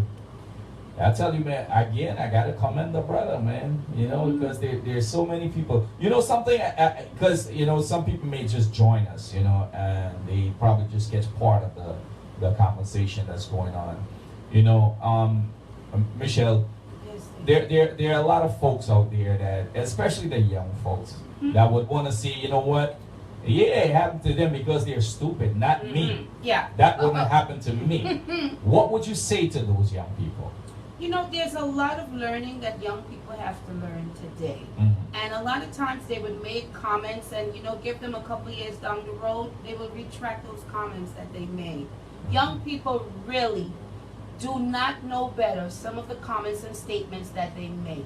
When they land in situations where then, you know, oh my goodness, I have no idea what to do. It's going to take the individuals like me. Oh, they stupid, that's why that happened. It's going to take individuals like myself who is going to be there to give them a helping hand.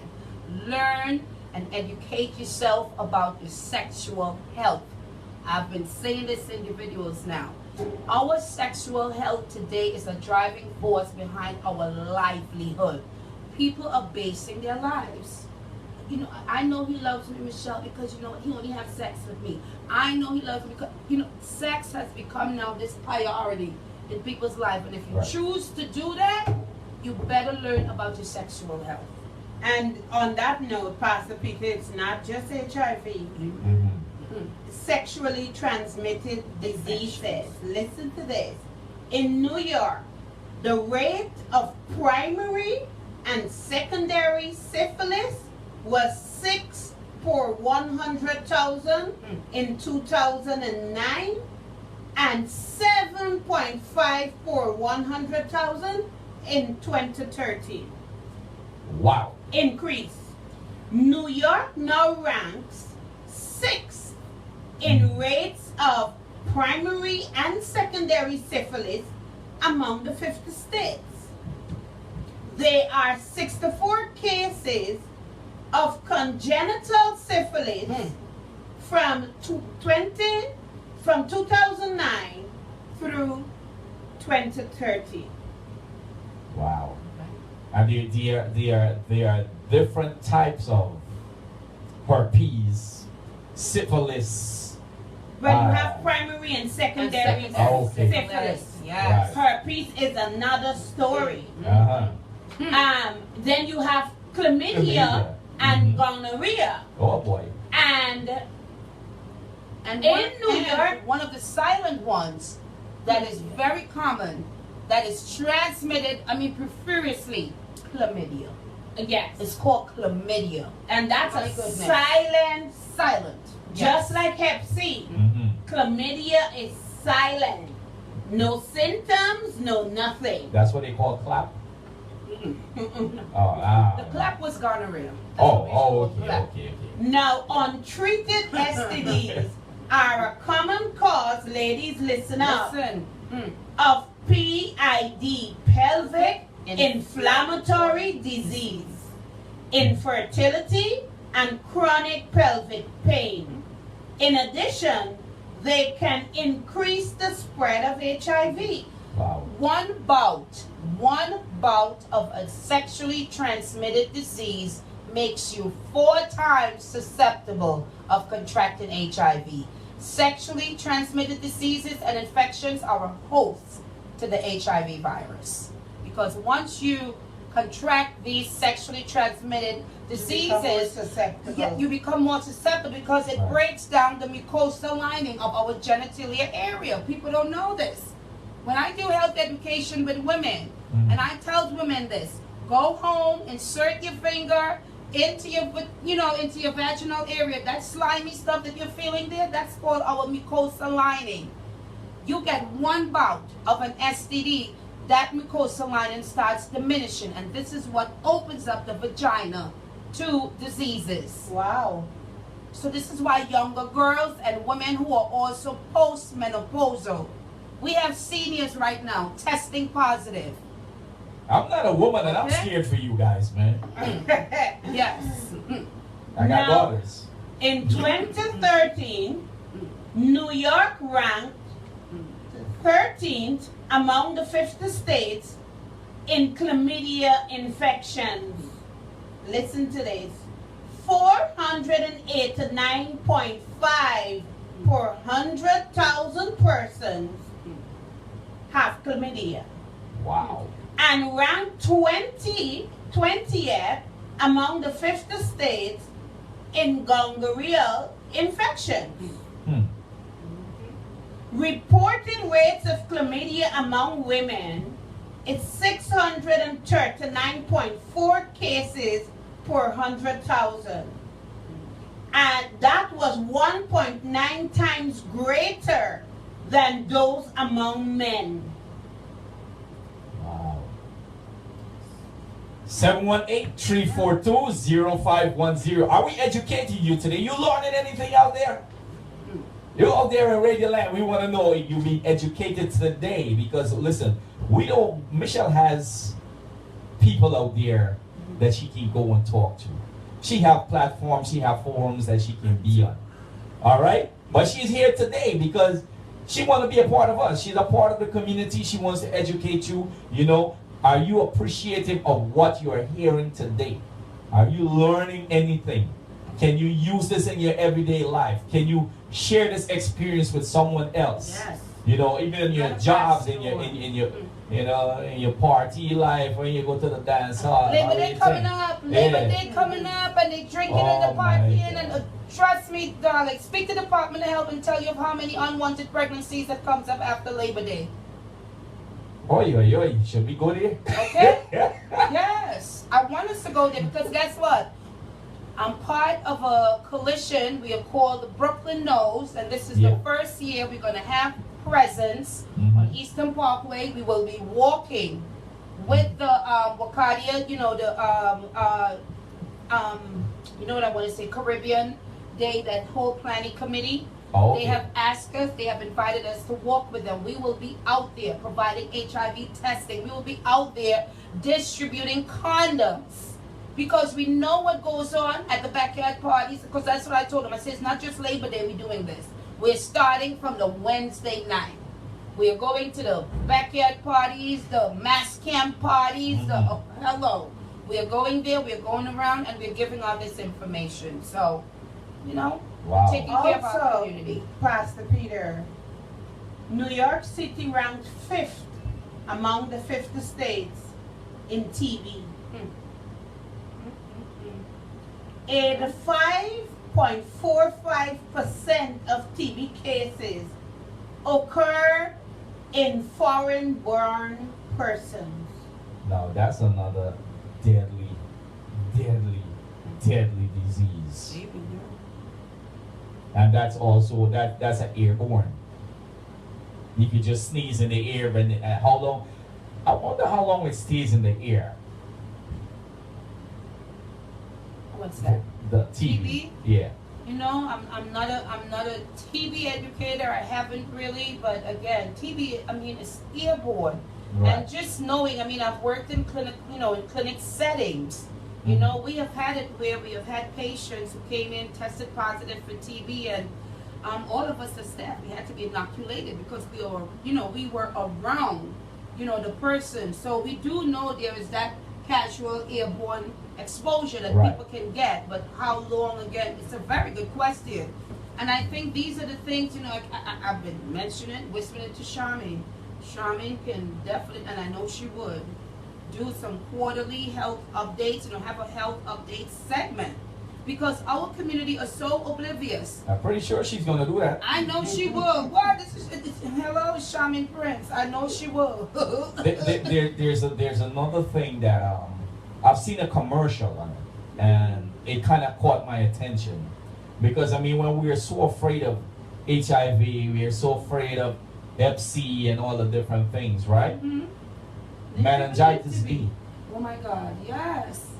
That's a killer. You contract meningitis B, and you see where it's happening mostly? College students, high school students. Yeah, I mean, I saw the commercial, and the thing that caught my attention is when they say that if you don't know what's going on or whatever, you can be dead in 24 hours. Yes. Yeah.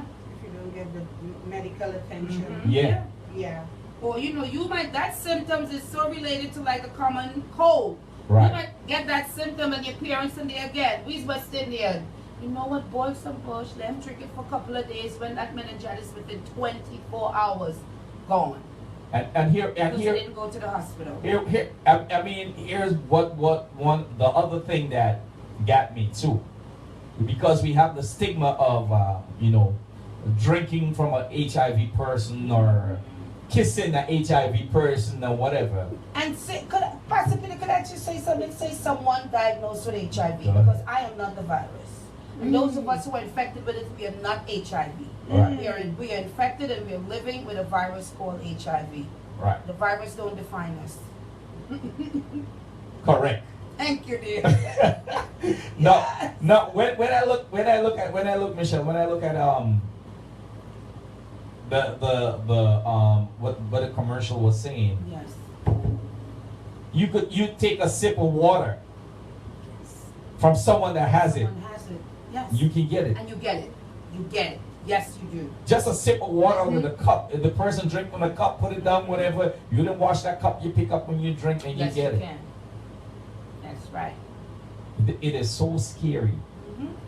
And here, we have the stigma about HIV, and and we've come such a long way. Come a very long way with it. I mean, we talk about the young people, but we have young fools and we got old fools too. Thank you. So- Thank you. Right? I am part of a campaign right now we have going on all through New York. It's called Age is Not a Condom. We are targeting people 50 and over because, again, we have this new emergence of seniors coming in, testing positive, and then, once we link them into key and we do that full physical, these people already have AIDS. So that is telling us they've been walking around infected for a long time, and they were not aware that they are infected. Seniors are having sex. Okay, I spent from March of this year till the first week in August of going into all of our, what we call the NORCS Center. I'm a Right. contracted health educator, right? And I'm doing this for an agency called Live On New York, right? Because Live On New York now, Live On New York is an organization that provides these day care, the day treatment program for adults and so. Right. So they've asked me to come in, and my dear ladies and gentlemen, our seniors are very sexually active. 50, 60, 70, 80. Did we forget the era of Viagra? No, we didn't. Men who were incompetent. Okay, again, right? And it's not just our seniors, but I'm just saying that age group. When you're thinking, Right. Because when I remember my first work group, and when I got back and I'm looking at the evaluation, I remember my coworkers saying, Michelle, you serious? That person said they're 70-something. What are they still doing having sex? They want to have sex as part of their livelihood. So So- now we got to educate them. So now you have a new population with HIV. I think I saw something, but it was not alarming. And we don't want it to get alarmed. That's Yeah. the thing. We can prevent these things. By age, a person diagnosed with HIV in the United States in 2014, 4% were age 13 to 19. 36% were aged 20 to 29. 24% were aged 30 to 39. 19% were aged 40 to 49. 12% were aged 50 to 59. 4% were 60 and over. So that was not too high. The highest group was 12, 19, 24%. And that 36%. That 36% group was ages 20 to 29.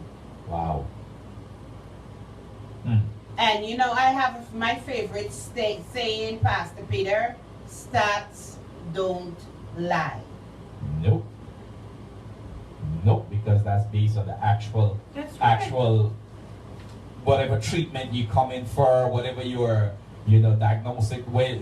Yeah, that goes into a database, so you can't lie. 718-342-0510 is the number. That's 718-342-0510.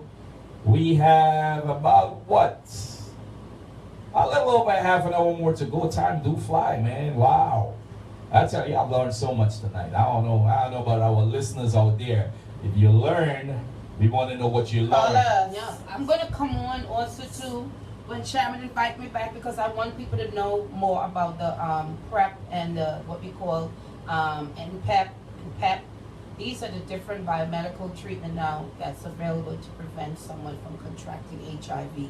You know, we have what we call discordant couples, where people are, one is positive and one is negative. We want the person who's negative to remain negative. There are treatments that person can take now, and they can have sex, with their significant other and not be, in fear of, But this really, again, it has to be monitored by doctors. Wow. Because the one who is positive, we got to make sure that person is undetectable, no sexually transmitted infections, T cells, in good working. So there's a lot. There's a lot. I think when we were talking yesterday too, you had mentioned something concerning the treatment. Like if someone is on a treatment, because we want to encourage whoever's on the treatment to stay on their treatment. When you directed. Yes, a lot of individuals they get on the medications, and once they start doing well or they're getting these good numbers from their doctors, they then figure, well, okay, I got some free time to play with. Right. And then they stop taking the medications as directed. Or there are some individuals, just started taking the meds, and then, for whatever the reason, they figure, well, I'm feeling better, I'm doing better, and they're not taking the meds as directed. Medications for HIV works if you use it as directed. On that note, Michelle, you brought some medications. Yes. Can you talk to us about it? Oh my God, I bought you, these are what we call the approved drugs. That is one pill once a day to treat HIV. I actually took a picture of it, Yes. and it's on the live feed on Facebook. You saw it. It's actually there. Yes. This Okay, is how I Pastor Peter. educate my community, right? These medications, one pill once a day. You take your pills as directed. Some, yes, there are some restrictions. Some you take with food, some you take without, and some you don't have to worry about taking food or not, right? So these But you are, said, Michelle, Yes.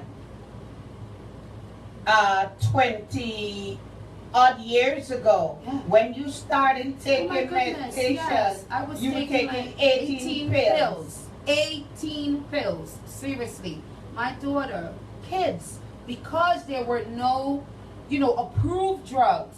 When Right. she was diagnosed, when she got to a certain age, I remember, because she would not take the liquid, they were making a liquid, I had to break up 36 pills. Okay, and give it to this child throughout the course of the day for her to take it. I had to teach her how to swallow it, and look at it. She's taking one pill today, right? She just had a baby, and that's what I'm celebrating. That baby's negative. You know, he had his doctor today. He was born to a positive mom who was born with the virus, and because of her taking her medications as directed, that baby has not been exposed to the HIV virus. Yes. We doing our thing. God is good. That's down to the 4th generation. Yes. All right. Could you tell us the name of these medication, and are they prescribed in stages, or how does one how does the doctor prescribe the HIV medication? Very good question, Sharmin, and I'm so happy again how you phrased it, because I do not, and I'm saying it to people, do not get yourself in this, notion of, well, my friend have a bottle, of Truvada, and I'm gonna let my friend. These medications are prescribed, and they are then prescribed, given to you based on what your lab work indicates. That's the correlation. Call it your life. Good evening to you guys. Good evening. Good evening, Brother Earl. No, Welcome. This is not Brother Earl. This is a listener who always listens, but just don't like to call in sometimes. Your program is very interesting. I like it. Oh, I'm so sorry. So much like You Brother sound so much like Brother Earl. It's okay. It's okay, but I'm from Guyana because I'm from Guyana too. Yes. Okay, so maybe we relate and I didn't even know. Anyway, your program is very, very, very interesting. I always listen to the Bible video. Okay? Especially Mr. Malcolm. I like him a lot. But I love to meet him one day and talk. I hope he's listening. I know he's listening. He always does. Because he can call you guys in a few. I know he will. Anyway, there's so much I never knew about the HIV virus before that I learned. I hope I don't get it. And like Malcolm said, some of the friends that have it, the relationship is different. I feel the same way too. It's not that I discriminate or hate them or anything. I just don't want to get it. And I'm very much interested in finding out about the drug that can prevent yourself from having it. Well, that would be another topic, but I would like Michelle to speak to you about your friends and your relatives who might be diagnosed, and who might be, and people that are close to you who might be listening right now to this program and would maybe wanted to tell you, but because of the stance that you took, they would not disclose to you because you're going to treat them differently. Well, they didn't know that until now. I still didn't disclose my name yet. So They know your voices. They know your voice. Sir. What they do is too bad for them. I mean, I'm sorry for them in the past, okay? I'm sorry for them, for the fact that they have the virus, they have contracted it, and just to seek help. There's help out there, just like the other explained, there's help out there for people who have it. And I'm really interested in learning about the preventative part of it. Condom is the main source, but when you have a wife, you don't want to use condom, especially if you're faithful, and hopefully your wife is faithful. So I still want to learn more about it. Is there another time I can call back and maybe I'll give you some numbers and call me to? People like to talk to? I gave out my number earlier, and if you would like, I would give it to you again. As a woman living with the virus for the last 27 years that has not spread the virus to anyone, because everyone that I have within my circle and who I meet, I disclose, and it gives me an opportunity to educate them.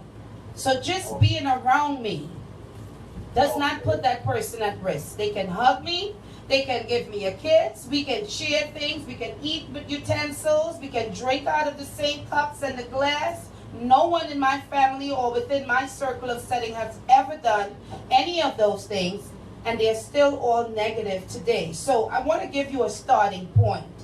Knowing your status and your wife's status is the starting point. So getting tested together, I would encourage you to do that.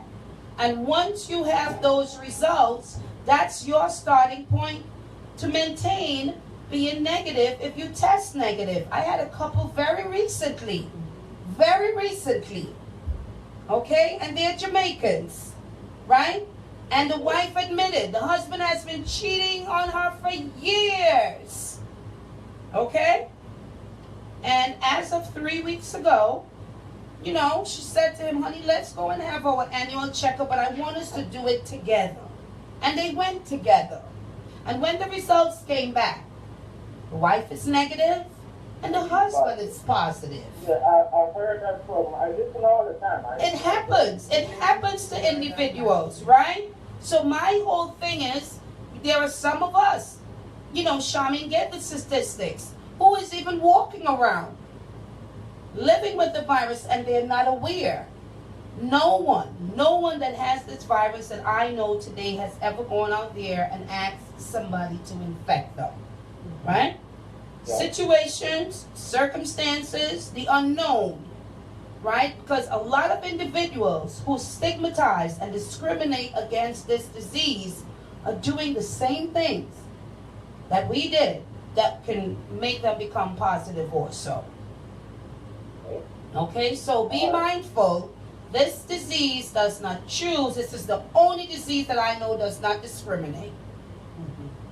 You could be making 100,000. You could be on welfare. You could be making 20,000.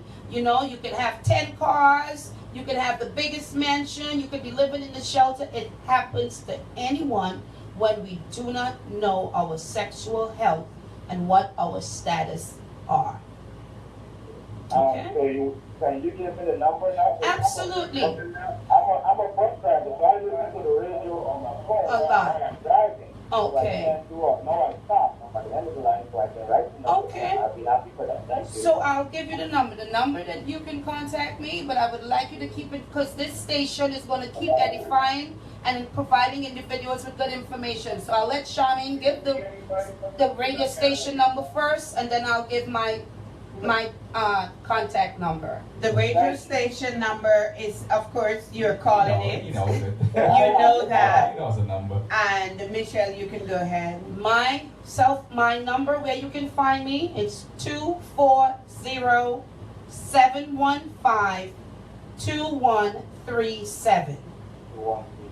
And we'll give it at the end of the program. And you're a Michelle, right? Yes, dear. Thank you, Miss Michelle. You're very welcome, sir. You guys are doing a great job. I try to spread the word about the radio station all the time, and at least I want to ask them if I heard the vibes of radio. Not just for the music, but now they have the talk show, Sundays and Mondays. And I listen to the radio all the time. Sometimes I get mad when the radio station is not on. I guess I can't do that no, and I hope they just improve and come on. Like Well, thank you so much for listening. I do. Wait.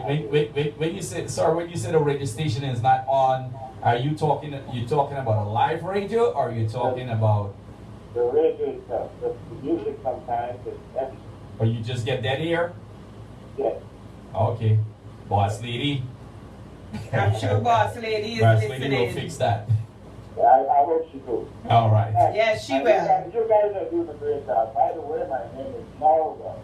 What is your name? Norwell. Norbert? Norwell. Oh, Norwell. Norwell or Norvell? Norwell. No. Norwell with a W, W-E-L-L. Yes, Miss Lorraine know who I am. Okay, Norwell.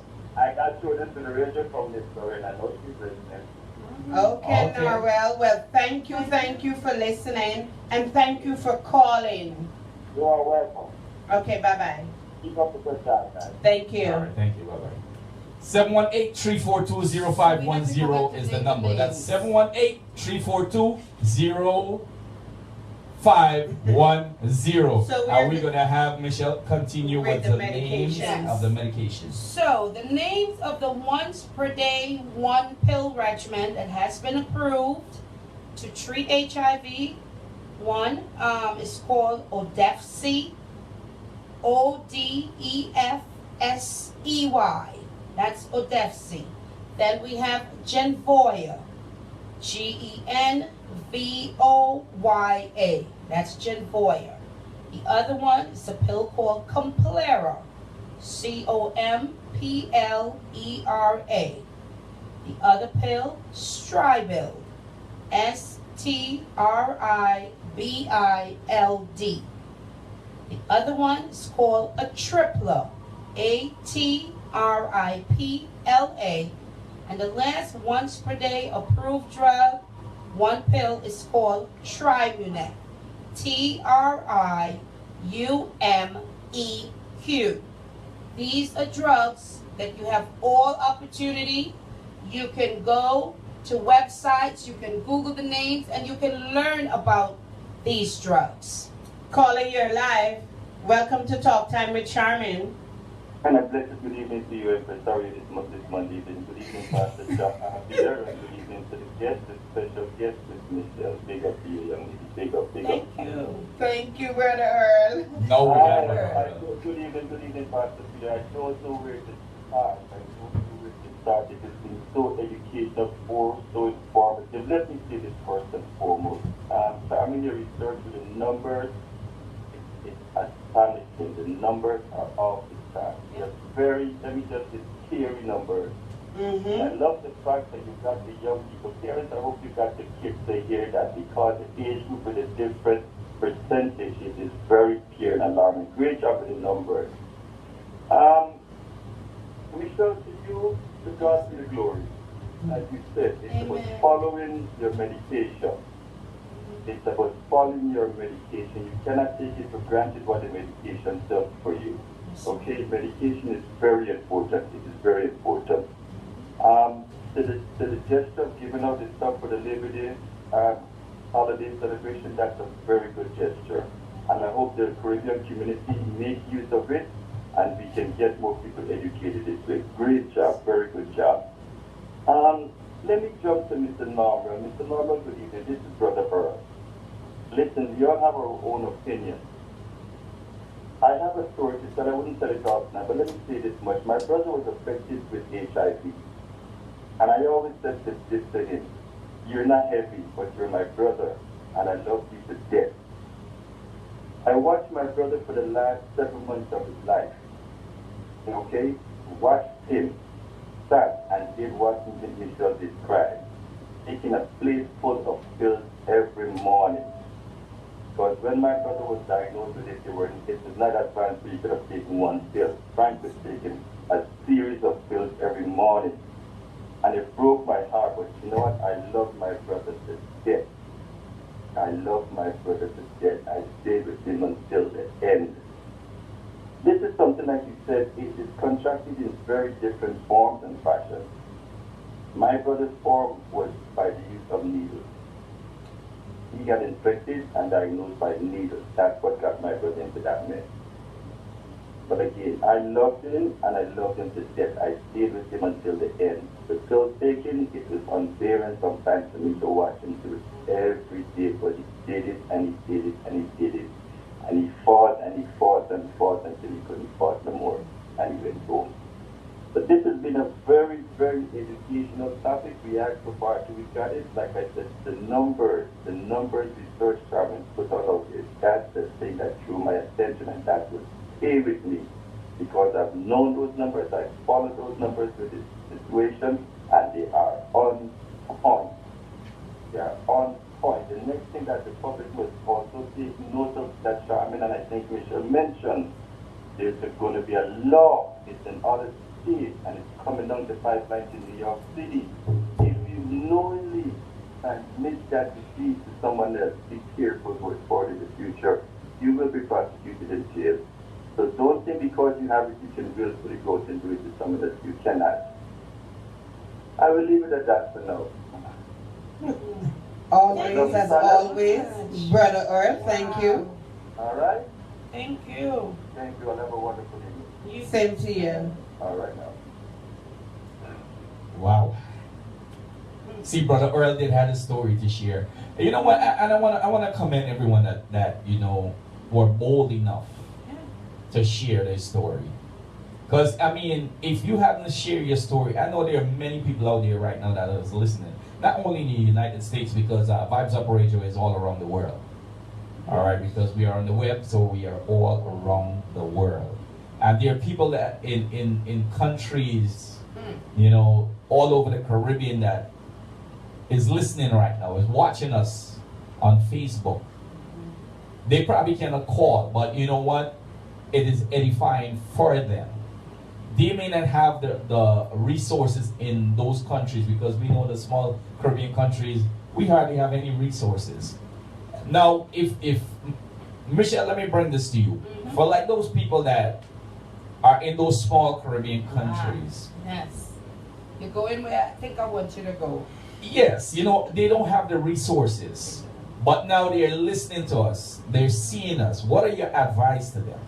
You know, my advice to them, you know, and it's what I learned from the communities that I mobilized with here. When we are by ourselves, no man is an island. You know, no man is an island. We really mobilize and get together, we are forced to reckon with. Because this is how I got the opportunity to realize, you know what, Michelle, you matter. No matter what, you know, this disease does not define you. It gave me an opportunity to speak on the steps of Congress. As an undocumented immigrant, it gave me an opportunity to put forward my needs.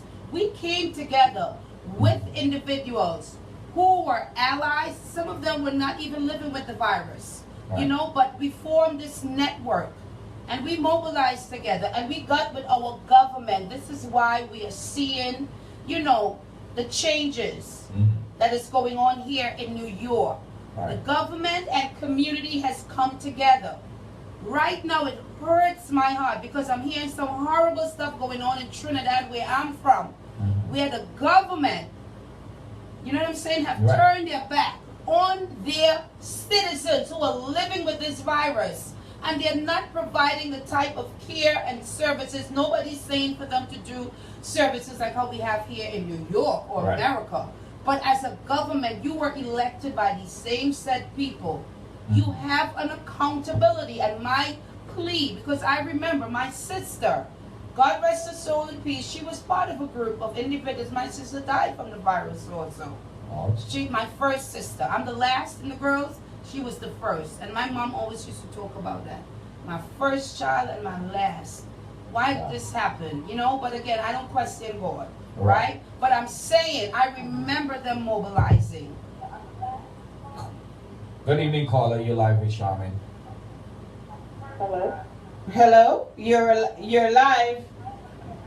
Good evening, everyone. Good evening. I just wanted to call and let Ms. Prince know that this discussion is a great discussion, and I just want to commend Ms. Michelle for, as Ms. Prince always says, speaking the truth, because this truth and her speaking her truth is one day will let someone else speak their truth. Yes. And I just want to let Ms. Prince know that I know at first she wasn't sure about that she wasn't sure about the show, but this show has become a blessing to people, although they may not know it. It's become a blessing to me because some days I don't tune in, but when I do tune in, I'm very amazed at how people call in and tell their truth. People call in and take their mask off. They probably never thought that they would ever do it, but they came on the show and did it. And I just want to let Ms. Prince know that she's a blessing to people she may not know, a blessing to me and my family. And I just want to thank you for opening up to everyone. Thank you, Connie. All right, good night, everyone. Good night, Miss. Thank you. Good night. All right, let's continue with Michelle concerning, you know, what we're talking about with those that are, you know. Like in Guyana, Michelle, the stigma. A few weeks ago, one of my friends called me and she said, Sharmin, my son was diagnosed with well, he wasn't diagnosed. He was living with a girl who knew she had HIV and never told him. They moved close to the hospital, and she stopped going for treatment because the neighbors may see her. So her immune system became compromised and she got sick. And just before she died, she told him she was HIV positive. Now,